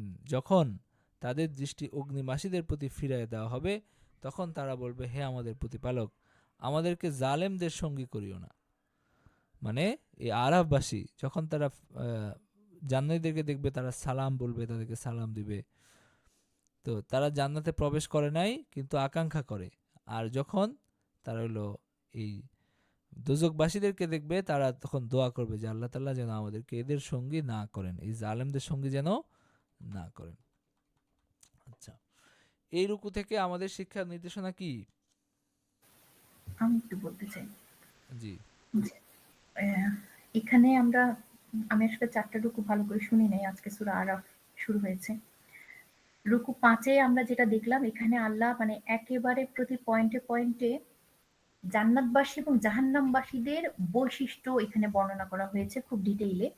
যদি আলাদা করে বলি তাহলে জান্নাতবাসীদের কথা আল্লাহ বলছেন যে যারা ঈমানদার তারাই হবে এবং সৎ কাজ করেছে এরা হবে জান্নাতবাসী। শুধু তারা জান্নাতেই যাবে না, তারা জান্নাতে গিয়ে চিরস্থায়ী হবে। এবং আল্লাহ জান্নাতে গিয়ে মানে যারা জান্নাতে যাবে তাদের কি অবস্থা হবে? তারা ঈর্ষা থেকে দূরে থাকবে, যেটা দুনিয়ার খুবই কমন একটা বৈশিষ্ট্য। এবং জান্নাতের আরো কিছু বৈশিষ্ট্য বলা হয়েছে, সেটা হচ্ছে জান্নাতের নিচে দিয়ে নদী বা ঝর্ণা ধারা প্রবাহিত হবে। এবং জান্নাতীরা শুধু জান্নাতে গিয়ে যে স্থায়ী থাকবে বিষয়টা এমন না। জান্নাতীদের বৈশিষ্ট্য হবে জান্নাতীরা কৃতজ্ঞ হবে। তারা জান্নাতে যে প্রবেশ করেছে এই জন্য তারা শকরগুজার হবে, আল্লাহর কাছে কৃতজ্ঞ হবে। এবং মানে জান্নাতীরা এইটুকুই করবে না, তারা আবার জাহান্নামীদেরকে ডেকে এটার কি বলবো যে এটা যে জান্নাতীদেরকে যে জান্নাতে দেওয়া হয়েছে এটা যে আল্লাহর ওয়াদা ছিল এটা তারা স্মরণ করায় দিবে যে আমরা তো আমাদের ওয়াদা মতো জান্নাত পেয়েছি, তোমরা কি তোমাদের ওয়াদা মতো জাহান্নাম পেয়েছো কিনা। এটা আবার তারা হচ্ছে শিওর করে নিবে, মানে এটাও জান্নাতীদের একটা বৈশিষ্ট্য হবে যে তারা আসলে নিয়ামত এবং আল্লাহর কোনো ওয়াদা তারা ভুলে যাবে না। এ কারণেই তারা শকরগুজার হবে। অপরদিকে জাহান্নামীদের বৈশিষ্ট্য সম্পর্কে আল্লাহ যেটা বলেছেন যে জাহান্নামী কারা হবে? জাহান্নামী হবে হচ্ছে যারা নিদর্শনকে আল্লাহ নিদর্শনকে অস্বীকার করে। এবং আল্লাহ বলছেন যে এই যে যারা নিদর্শনকে অস্বীকার করছে এরা তো কাফের, এবং কাফেররা কখনোই জান্নাতে যাবে না। আরেকটা বর্ণনায় মনে হয় এরকম করে আসছে যে জান্নাতে তারা সুঘ্রাণও পাবে না, এবং তারা তো জাহান্নামে যাবেই, আর সেখানেও তারা চিরস্থায়ী হবে এবং তারা অবর্ণনীয় শাস্তি পাবে। আর এরপরে আল্লাহ বলছেন যে যারা জালিম অর্থাৎ জুলুম করে, এখানে জুলুম তো আসলে অনেক ধরনের হতে পারে, এখানে সম্ভবত কাফিরদের কথাই বলা হচ্ছে। আল্লাহ বলছেন যে জালিমদের উপরে লানত করা হয়েছে, মানে অভিশাপ করা হচ্ছে। এরপরে হচ্ছে এই জাহান্নামী কারা? জাহান্নামী হচ্ছে আল্লাহর পথে যারা প্রতিবন্ধকতা সৃষ্টি করে। আমার কাছে যেটা মনে হচ্ছে যে এই মানুষগুলো কারা? যারা আল্লাহর পথে চলতে চায় এদেরকে বাধা দেয়, নিজেরা তো যাবেই না আবার অন্যদেরকে বাধা দিবে। এরপরে বক্রতা অনুসন্ধানকারী, এরা হচ্ছে অবিশ্বাসী। আল্লাহ এদের আচরণগুলোকে এখানে তুলে ধরছেন। এরপরে আল্লাহ আরেকটা লাইনে বলছেন যে সাধ্যের অতিরিক্ত বোঝা চাপিয়ে দেবেন না। তো এইটা আমার কাছে যেটা বোধগম্য মনে হচ্ছে, আল্লাহ তো এখানে জান্নাতি এবং জাহান্নামীদের কথা বলছেন। তার মানে মানে যারা জান্নাত পাওয়ার যোগ্য তারাই জান্নাত পাবে, আবার যারা জাহান্নামের যোগ্য তারা জাহান্নাম পাবে। এটা হচ্ছে কাউকে অতিরিক্ত শাস্তি বা অতিরিক্ত প্রেফারেন্স দেওয়া হবে না। আমার কাছে এটা এটা মনে হয়েছে। এরপরে আল্লাহ এখানে আরেকটা গোষ্ঠীর কথা বলছেন যে যাদের সৎকর্ম এবং অসৎ কর্ম, নেকি এবং বদির পাল্লা যাদের সমান হবে তারা কোথায় যাবে? তারা যাবে আরাফে।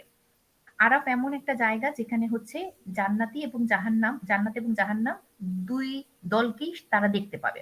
জান্নাতীদেরকে দেখে তারা বুঝবে যে তারা কত শান্তিতে আছে, এবং তারা এক্সপেক্ট করবে আল্লাহ যেন তাদেরকে জান্নাত দেয়, এবং তাদেরকে তারা শুভকামনাও জানাবে।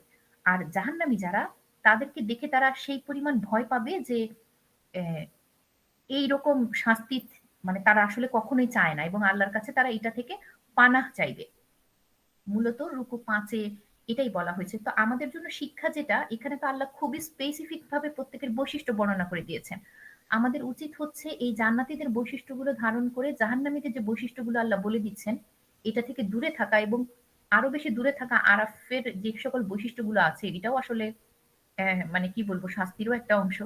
এটা থেকেও যাতে আমরা দূরে থাকতে পারি, পানাহ চাইতে হবে আর কি আল্লাহর কাছে। আচ্ছা, তো আরাফবাসী থেকে পানা চাইতে হবে, এটা অবশ্য আমরা বলতে পারি না, কারণ আরাফে আরাফে উঠতে পারাটাও কি সৌভাগ্যেরই ব্যাপার, যেহেতু তারাও জান্নাতি হবে। ঠিক আছে, ওটা কি তাহলে অবশ্যই জান্নাতি হবে? হ্যাঁ তারা অবশ্যই জান্নাতি হবে। তো আল্লাহ তাআলা আমাদেরকে দয়া করে কতটুক দিবেন আমরা তো জানি না। তো আল্লাহ তাআলা যদি আরাফেও রাখেন সেটা তো আমাদের সৌভাগ্যের ব্যাপার, কারণ তারা তো আলটিমেটলি জান্নাতি হবে। কিছুক্ষণ বা কিছু তারা এই জায়গায় থাকবে। এবং এখানে কিন্তু এইভাবে বলা হয় না যে তারা একেবারে অপদস্থ হচ্ছে বা কিছু, তারা মাঝখানে থেকে তারা হলো যারা জান্নাতে চলে যাচ্ছে তাদেরকে অভিনন্দন জানাবে, সালাম দিবে, আর যারা জাহান্নামে যাচ্ছে তাদের থেকে পানাহ চাইবে আর কি। তো যাই হোক, আল্লাহ তাআলা যদি দয়া করে আমাদেরকে আরাফেও রাখেন, তাও আল্লাহ তাআলার হাজার শুকরিয়া যে আল্লাহ তাআলা যদি জাহান্নাম থেকে আমাদেরকে আপনার মুক্ত হওয়ার তৌফিকটুকু দেন আর কি। আচ্ছা, এরপরে হলো কার কোনো প্রশ্ন আছে? জি আমার একটা বলেন। প্রশ্ন ছিল, ওই এখানে যে একটা আয়াত বললেন যে এরকম একটা ইয়ে ছিল না যে যে সূর্যের ইয়ের ভিতর দিয়ে বড় কিছু চলে যাওয়া যাওয়া এরকম একটা ইয়ে ছিল। তো এই কথাটা আমি এখানেও আমি যেখানে থাকি, এখানে তো আমি কানাডা, এখানে আমার আশেপাশে বেশ কিছু খ্রিস্টিয়ান ইয়ে আছে, তাদের মুখে আমি দু একবার শুনছি এরকম একটা কথা যে through the I of the needle, এরকম একটা কথা বলে ওরা ইয়েদের ক্ষেত্রে, যে যাদের অনেক বেশি টাকা পয়সা, তাদের জন্য তাদের ধর্ম অনুযায়ী ইয়েতে যাওয়া কতটা কঠিন। আমাদের এটার কি আমাদের জন্য এরকম কোনো সিগনিফিকেন্স আছে? আসলে আপনার প্রশ্নটা আমি বুঝি নাই, কোন আয়াতের কথা বলতেছেন? এখানে একটা আয়াত বলা হয়েছে না যে কাফিররা জান্নাতে যাওয়া তেমনই অসম্ভব যেটা হচ্ছে সূচের ও ছিদ্র আচ্ছা দিয়ে আচ্ছা উট আচ্ছা, জি বুঝতে প্রবেশ করা। পারছি। হ্যাঁ হ্যাঁ, তো আপনার জি জি জি, ওই প্রশ্নটা কি? প্রশ্নটা কি? আমার প্রশ্ন ছিল যে আমি এখানে বেশ কিছু মানে খ্রিস্টান বা ইহুদি বলেন, ওদের ধর্মেও সম্ভবত এরকম হয়তো বাইবেল এরকম একটা আয়াত আছে বা আচ্ছা এরকম আচ্ছা, একটা হ্যাঁ হ্যাঁ, ইয়ে হইতে আছে পারে হইতে পারে, যে হ্যাঁ। Through the I of the needle এরকম, এবং ওইটা তারা সম্ভবত বলে এই ইয়েদের ক্ষেত্রে যে যাদের অনেক অর্থকড়ি আছে, যে তাদের ক্ষেত্রে বলে যে তাদের জন্য মানে হেভেনে যাওয়া এতটা কঠিন হবে। আচ্ছা, না হইতে পারে, হ্যাঁ, এরকম উদাহরণ থাকতে পারে, কারণ যেহেতু একই উৎস থেকে আপনার হলো সবগুলো আসা, তো এরকম উদাহরণ হয়তো আছে যেখানে এভাবে যেটা বলা হয়েছে যে যে সূচের মধ্যে উট প্রবেশ করা যেরকম কঠিন, একইভাবে আপনার, তবে এটা ওরা যেটা বলে যে সম্পদশালী, এটা তো এখানে বলা হয়নি। মানে ইসলামে তো সম্পদশালী হইলে সে জান্নাতে যেতে পারবে না, আহ, এই ধরনের কোনো ব্যাপার ইসলামে নাই। কিন্তু খ্রিস্ট ধর্মে জি আবার বৈরাগ্যকে উৎসাহিত করা হয়েছে, বা তারা যেটা বানাইছে সেই অনুযায়ী তারা বৈরাগ্যকে অনেক বেশি প্রাধান্য দিত, মানে ধর্ম পালনটাই অনেকটা বৈরাগ্যের মতো, এই ধরনের একটা প্রচলন তাদের মধ্যে ছিল। তো সেই অনুযায়ী হয়তো তারা বলতে পারে, কিন্তু আমরা তো সেটা বলি না। আল্লাহ তাআলা এখানে স্পষ্ট করে বলছেন না যে এগুলো কে হারাম করছে, মানে জিনত, দুনিয়ার সৌন্দর্য, দুনিয়ার জিনত, দুনিয়ার খাবার দাবার, এগুলো আমি তো হারাম করে দিন আমাদের বান্দাদের জন্য, বরং মুমিনদের জন্য এটা, এবং খালিসাতান ইয়াউমাল কিয়ামা, বিশেষ করে কিয়ামতের দিন শুধু মুমিনদের জন্য, আর এখন কাফেরদের জন্য এবং মুমিনদের জন্য। তো ইসলাম কখনোই বৈরাগ্যকে উৎসাহিত করে না, বরং ইসলাম বলে যে আমাদেরকে আল্লাহ তাআলা দোয়া শিখাইছেন যে রব্বানা আতিনা ফিদ দুনিয়া হাসানা ওয়া ফিল আখিরাতি হাসানা, আল্লাহ তাআলা আমাদেরকে দুনিয়াতেও ভালো রাখেন, আখিরাতেও ভালো রাখেন। আচ্ছা, তো আমরা তাহলে পরের রুকুতে যাই। পরের রুকুতে আরাফবাসী এবং জাহান্নামবাসীর মধ্যে সংলাপ, এবং জাহান্নামবাসীরা জান্নাতীদের কাছে যে পানি এবং খাদ্যের আকুতি জানাবে সেটা আসছে। আচ্ছা,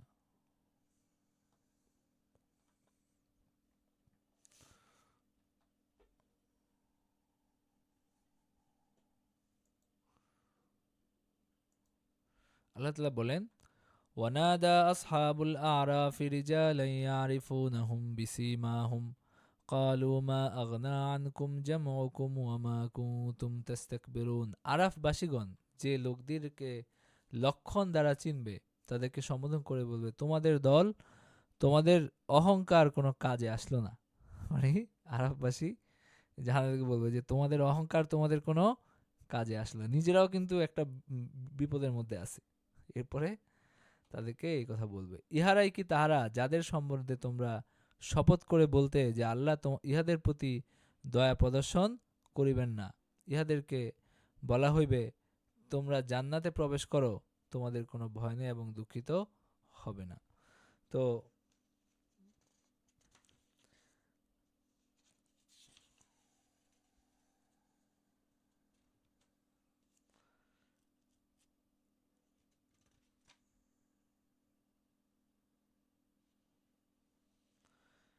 আরববাসী বহু লোককে হলো আপনার ডাকবে, ডেকে তারা হলো বলবে যে, তারপরে এই পরের কথাটাও আরববাসীরা জান্নাতবাসীদের দিকে ইঙ্গিত করে দোজখীদের বলবে যে এই ভাঙ্গাচূড়া জীর্ণশীর্ণ লোকগুলো যাদেরকে তোমরা তাচ্ছিল্য ভরে বলতে যে খোদার রহমত কি এদের উপরে হইতে পারে, তাদেরকে আজ বলে দেওয়া হয়েছে জান্নাতে প্রবেশ করো, অথচ তোমরা আযাবে নিক্ষিপ্ত হচ্ছ। তার মানে তোমরা দুনিয়াতে যাদেরকে মনে করতে যে তাদের কোনো দাম নাই, আমার সামনে তো মানে আমার মতো অভিজাত, আমার মতো হলো ধন সম্পদওয়ালা, আল্লাহ আমাকে এত নেয়ামত দিছেন, তো আল্লাহ আমাকে পছন্দ করেন দেখি তো দিছেন। মানে কাফেরদের কথাবার্তা ছিল এরকম যে আমাদেরকে তো আল্লাহ তাআলা পছন্দ করেন, এই কারণেই তো আল্লাহ আমাদেরকে এত শ্রেষ্ঠ বানাইছেন, আর এদেরকে এইভাবে নিম্ন শ্রেণীর বানাইছেন। তো এই যে এদের ব্যাপারে তোমরা কসম খেয়ে বলতে কি যে এদের উপরে কিভাবে রহমত আসে, এরা এত নিম্ন শ্রেণীর, এদেরকে দেখতে কেমন লাগে, এদের উপরে কিভাবে রহমত আসে। তো তখন বলবে যে লা ইয়ানালুহুমুল্লাহু বিরাহমা উদখুলুল জান্নাতা লা খাউফুন আলাইকুম ওয়ালা আনতুম তাহজানুন। ইহাদেরকেই বলা হবে যে তোমরা জান্নাতে প্রবেশ করো, তোমাদের কোনো ভয় নাই এবং তোমরা দুঃখিত হবে না। তার মানে আরববাসীরা জান্নাতীদের দেখে জাহান্নামীদেরকে তারা কি বলবে, একটু খোঁচা দিবে আর কি, যে তোমরা তো অনেক কিছু বলছো। ونادى أصحاب النار أصحاب الجنة أن أفيضوا علينا من الماء أو مما رزقكم الله قالوا إن الله حرمهما على الكافرين। জাহান্নামীরা জান্নাতীদেরকে ডেকে বলবে যে আমাদের উপর কিছু পানি দাও, অথবা তোমাদেরকে রিজিক দিছে কিছু রিজিক আমাদেরকে দাও। তখন তারা বলবে যে আল্লাহ তাআলা এটা হারাম করে দিয়েছেন কাফেরদের জন্য। الذين اتخذوا دينهم لهوا ولعبا وغرتهم الحياة الدنيا فاليوم ننساهم كما نسوا لقاء يومهم هذا وما كانوا بآياتنا يجحدون। তারা যারা তাদের দিনকে ক্রীড়া কৌতুক রূপে গ্রহণ করেছিল, ইত্তাখাযু দীনাহুম লাহওয়ান ওয়া লাইবা, তারা দিনকে একটা খেল তামাশা হিসাবে গ্রহণ করছে এবং পার্থিব জীবন তাদেরকে প্রতারিত করেছিল। সুতরাং আজ আমি তাদেরকে বিস্মৃত হব যেভাবে তারা তাদের এই দিনের সাক্ষাৎকে ভুলেছিল এবং যেভাবে তারা আমার নিদর্শনকে অস্বীকার করেছিল। তো তারা যেভাবে আমাকে ভুলে গেছিল, দিনকে ভুলে গেছিল, একইভাবে আমিও তাদের কাছকে ভুলে যাব। তাদের কোনো প্রার্থনা আমি আর শুনবো না, তারা তাদের অবস্থাতেই থাকবে। অবশ্য আমি তাদেরকে পৌঁছাইয়াছিলাম এমন এক কিতাব যা পূর্ণ জ্ঞান দ্বারা বিশদ ব্যাখ্যা করেছিলাম এবং যা ছিল মুমিন সম্প্রদায়ের জন্য পথ নির্দেশ ও দয়া। কোরআনের কথা বলা হচ্ছে, ওয়ালাকাদ জিনাহুম বিকিতাবিন ফাসসালনা আলা ইলমিন হুদান ওয়া রাহমাতাল লিকাওমিন ইউমিনুন। আমি এমন এক কিতাব তাদের কাছে আমি নিয়ে গেছিলাম যেখানে সবকিছু বিশদ ব্যাখ্যা আছে এবং মুমিন সম্প্রদায়ের জন্য এটা পথ নির্দেশ, হেদায়াত এবং দয়া। তারা কি শুধু উহার পরিণামের প্রতীক্ষা করে যেদিন ওরা পরিণাম প্রকাশ পাবে, সেদিন যারা পূর্বে এর কথা ভুলে গিয়েছিল তারা বলবে আমাদের প্রতিপালকের রাসূলগণ তো সত্যবাণী আনিয়াছিল, আমাদের কি এমন কোনো সুপারিশকারী আছে যে আমাদের জন্য সুপারিশ করবে, অথবা আমাদেরকে কি পুনরায় ফিরে যাইতে দেওয়া হবে যেন আমরা পূর্বে যা করতাম তা থেকে ভিন্নতর কিছু করতে পারি। তাহারা নিজেদেরই ক্ষতি করেছে এবং তারা যে মিথ্যা রচনা করত তাহাও অন্তর্হিত হইয়াছে। তো কিয়ামতের দিন যে কাফেররা আফসোস করবে এবং জাহান্নামবাসীদের কি করুণ পরিণতি হবে, সেটাই মূলত এই রুকুতে বর্ণিত হয়েছে। সুতরাং আমাদের উচিত যে সময়ের আগে নিজেদের সময়কে মূল্যায়ন করা এবং বেশি বেশি নেক আমল করে নিজেদেরকে জান্নাতের যোগ্য করা এবং হলো আল্লাহর দ্বীনকে ভুলে না থাকা, আল্লাহকে প্রতিনিয়ত স্মরণ করা। আচ্ছা, এই বিষয়গুলো এই রুকুতে ছিল। 7 নম্বর রুকুতে আল্লাহ তাআলা বলতেছেন, 7 নম্বর রুকুর আলোচ্য বিষয় কি, যে নবী নূহ আলাইহিস সালাম এবং তার জাতির প্রতি আহ্বান, তাদের অবিশ্বাস এবং পরিণতি কি হয়েছিল সেটা। না, এটা হলো 8 নম্বর রুকু। আর 7 নম্বর রুকু হলো আল্লাহই বিশ্ব জগতের স্রষ্টা, ভয় এবং আশা নিয়ে আল্লাহর কাছে দোয়া করার নির্দেশ দেওয়া হয়েছে। তোমাদের প্রতিপালক আল্লাহ যদি আকাশমণ্ডল এবং পৃথিবী 6 দিনে সৃষ্টি করেন, তারপর তিনি আরশে সমাসীন হন। তিনি দিবসকে রাত্রি দ্বারা আচ্ছাদিত করেন, যাতে উহাদের একে অন্যকে দ্রুত গতিতে অনুসরণ করে। আর সূর্য, চন্দ্র ও নক্ষত্ররাজি যা তাহারই আজ্ঞাধীন, তা তিনিই সৃষ্টি করেছেন। জেনে রাখো, সৃজন ও আদেশ তারই। মহিমাময় বিশ্বজগতের প্রতিপালক আল্লাহ তাআলা। তার মানে এখানে আল্লাহ তাআলার যে সৃষ্টি, এটা বর্ণনা করা হচ্ছে তিনি কিভাবে সৃষ্টি করছেন, এবং তিনি আপনার হলো কিভাবে এই যে বিশ্ব ব্যবস্থা এটাকে তিনি বানাইছেন, এবং এটা কিভাবে তার শৃঙ্খলা অনুযায়ী চলে। সবকিছুই মুসাখখারাতিম বিআমরি, তার আজ্ঞাধীন সবকিছু, চন্দ্র, সূর্য, তারকারাজি।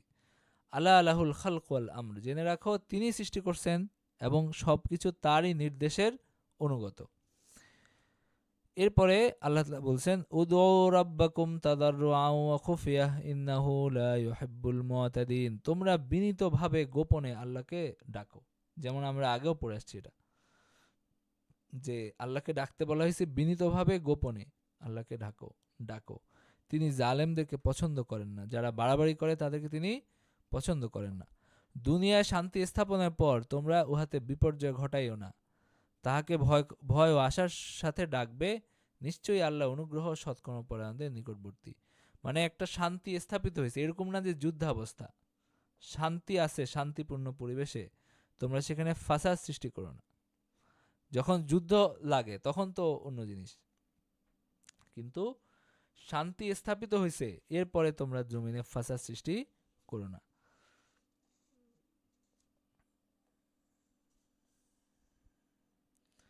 অর্থাৎ পৃথিবীকে ঠিক করে দেওয়া পরে এটা দুইভাবে হইতে পারে। একটা হলো যে পৃথিবীতে বসবাসের উপযোগী করা, আর একটা হলো নবী রাসূল ও আসমানি গ্রন্থ প্রেরণ করে কুফর, শিরক এবং পাপাচার থেকে পবিত্র করা। অর্থাৎ আয়াতের অর্থ হলো পৃথিবীকে বাহ্যিক এবং অভ্যন্তরীণ দিক থেকে সংস্কার করার পর তোমরা এতে কুফর, শিরক এবং পাপাচারের মাধ্যমে গোলযোগ এবং অনর্থ সৃষ্টি করো না। এটা হলো অর্থ আর কি। তো বাদা ইসলাহিহা মানে পৃথিবীটাকে ভালো করার পরে আবার এখানে তোমরা এই খারাপ কাজগুলো যেন না করো। ওয়াদউহু খাউফান ওয়া তামা, এবং আল্লাহকে ডাকো আশা এবং ভয়ের সাথে। তার মানে আল্লাহর কাছে কি আশা করতে হবে, আবার আল্লাহকে ভয়ও করতে হবে। আল্লাহর অসন্তুষ্টিকে, তার আযাবকে ভয় করতে হবে, আবার আল্লাহর রহমতের আশাও করতে হবে। ইন্না রাহমাতাল্লাহি কারীবুম মিনাল মুহসিনিন, নিশ্চয়ই আল্লাহর অনুগ্রহ সৎকর্মপরায়ণদের নিকটবর্তী। ওয়া হুয়াল্লাযী ইউরসিলুর রিয়াহা বুশরাম বাইনা ইয়াদাই রাহমাতিহি হাত্তা ইযা আকাল্লাত সাহাবান সিকালান সুকনাহু লিবালাদিন মাইয়িতিন ফানসালনা বিহিল মা'a ফাআখরাজনা বিহি মিন কুল্লিস সামারাত কাযালিকা নুখরিজুল মাউতা লাআল্লাকুম তাযাক্কারুন। তিনি স্বীয় অনুগ্রহের প্রাক্কালে বায়ুকে সুসংবাদবাহী রূপে প্রেরণ করেন। মানে এটা কিসের কথা বলা হচ্ছে? যখন বৃষ্টি হয় তখন হলো প্রথম বাতাস কি আসে? একটা সুসংবাদ নিয়ে আসে। বাইনা ইয়াদাই রাহমাতি, বৃষ্টির আগে। মানে আপনি এখন বুঝতে পারবেন না, এখন তো শীতকাল, এখন বৃষ্টি যে কি জিনিস, এটা যে কত আকাঙ্ক্ষিত জিনিস, এটা কিন্তু এখন আমাদের মনে পড়ে না, কারণ এখন শীতের সময়, এখন এত বেশি মনে পড়ে না। কিন্তু যখন গরম পড়ে, তখন যখন হঠাৎ করে ঠান্ডা বাতাস শুরু হয়, তখন এটাকে কি এটা কিন্তু একটা সুসংবাদ যে বৃষ্টি আসে, বৃষ্টি মানে আসছে, এরকম আমরা বুঝতে পারি। তো আল্লাহ তাআলা বলতেছেন ওয়া হুয়াল্লাযী ইউরসিলুর রিয়াহা বুশরাম বাইনা ইয়াদাই রাহমাতিহি, তার মানে বৃষ্টিকে আল্লাহ তাআলা কি বলতেছেন? তার রহমত বলতেছেন। হাত্তা ইযা আকাল্লাত সাহাবান সিকালান সুকনাহু লিবালাদিন মাইয়িতিন, এরপরে যখন উহা ঘন মেঘ বহন করে, তখন আমি উহা নির্জীব ভূখণ্ডের দিকে চালনা করি, পরে উহা হইতে বৃষ্টি বর্ষণ করি, তৎপর উহার দ্বারা সর্বপ্রকার ফল উৎপাদন করি। এইভাবে আমি মৃতকে জীবিত করি, যেন তোমরা শিক্ষা লাভ করতে পারো।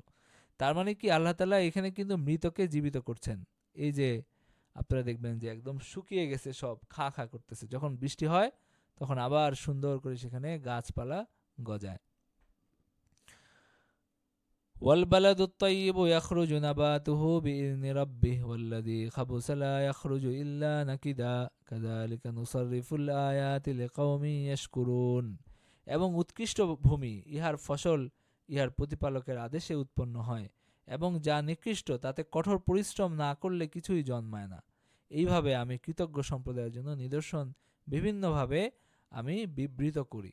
তার মানে কিছু জমি আছে যেখানে কি হয়, যেখানে খুব সহজে তার হলো আপনার মানে ফসল ফলে, আবার কিছু আছে যে কঠোর পরিশ্রম ছাড়া সেখানে আপনার হলো কোনো ফসল ফলে না। তো দুই রকমই মানুষও দুই রকমই আছে।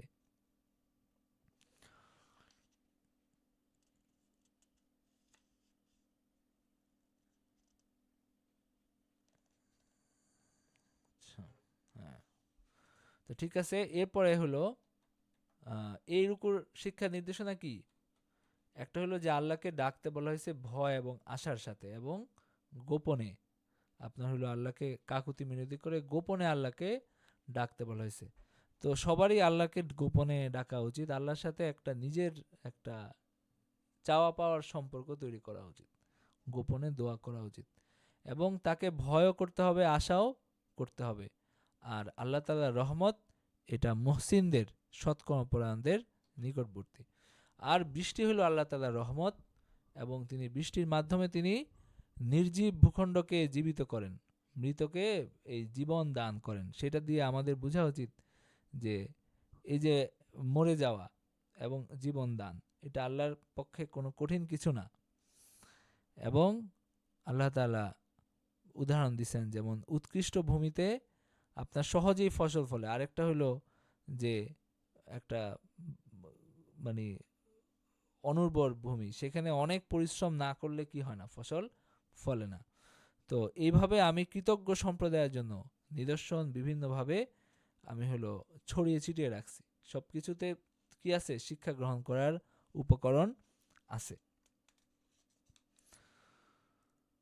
তো এখানে এই আয়াতে কি করা হয়েছে, মুমিন এবং কাফেরের দৃষ্টান্ত বর্ণনা করা হয়েছে। মুমিনের অন্তরকে উৎকৃষ্ট উর্বর ভূমির সাথে এবং কাফেরের অন্তরকে নিকৃষ্ট অনুর্বর ভূমির সাথে তুলনা করা হয়েছে, এবং কোরআনের উপদেশকে বৃষ্টির সাথে তুলনা করা হয়েছে। উর্বর ভূমি যেমন বৃষ্টি থেকে উপকৃত হয়ে থাকে, আর অনুর্বর ভূমিতে বৃষ্টি বিফলে যায়, তদ্রূপ আল্লাহর কালামুল্লাহর নসিহতের বৃষ্টি মুমিনের অন্তরে, উর্বর অন্তরে বর্ষিত হলে সেখানে বন্দিগি উৎপন্ন হয়, আর কাফেরের অনুর্বর অন্তরে বর্ষিত হলে সেটা বিফলে যায়। তো তার মানে এখানে আপনার হলো এই যে দুইটা আয়াতে যে বলা হয়েছে যে বৃষ্টি আসে, তারপর আল্লাহ তাআলা কি করেন, ফসল ফলান, এবং তিনি মৃতকে জীবিত করেন।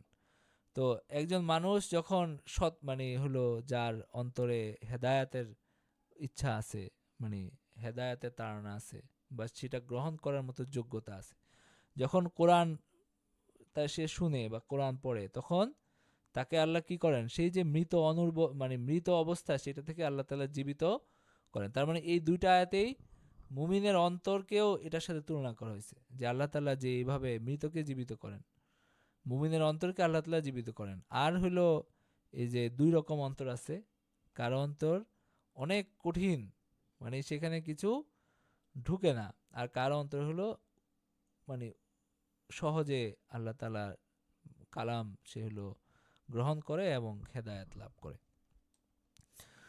আচ্ছা, এরপরে আল্লাহ ৮ নম্বর রুকুতে আমরা এখানে হযরত নূহ আলাইহিস সালামের যে তিনি যে তার জাতিকে দাওয়াত দিছেন এবং তারা যে মানে নাই এবং তাদের কি পরিণত হয়েছে, এই বিষয়গুলো এখানে আসছে। ছোট একটা রুকু আমরা পড়ে ফেলি।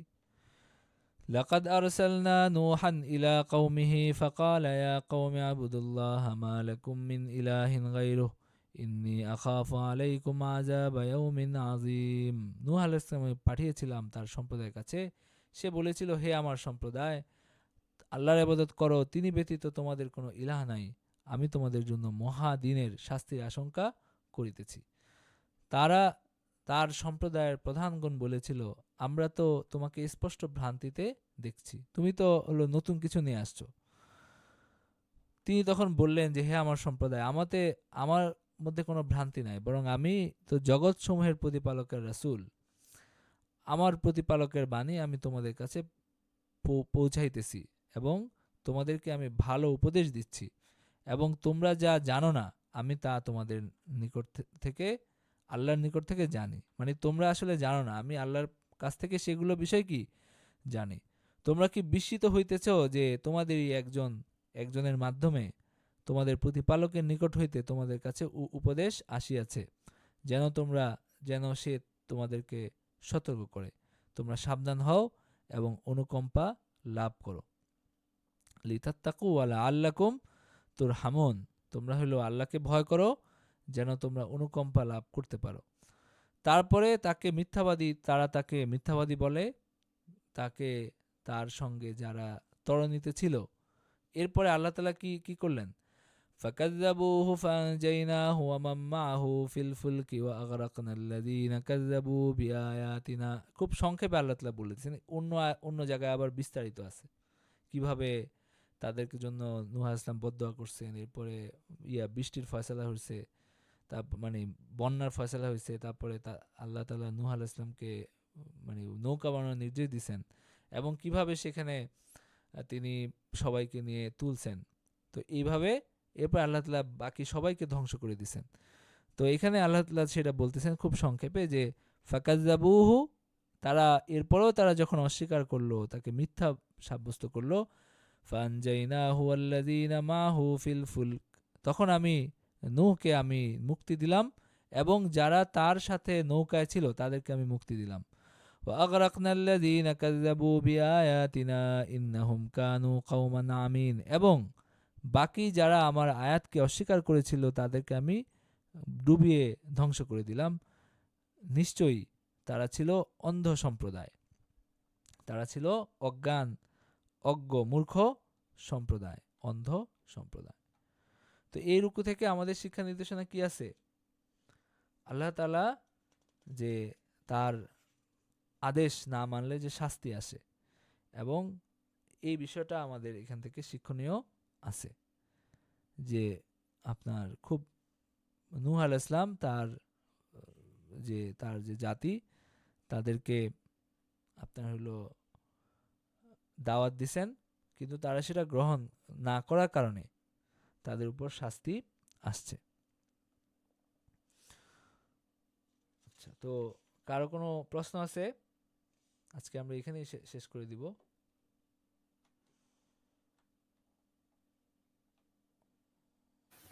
জি না। আচ্ছা, তো ঠিক আছে, আমরা এখানে ক্লাস শেষ করে দিচ্ছি। ওয়া আখিরু দাওয়ানা আলহামদুলিল্লাহি রাব্বিল আলামিন।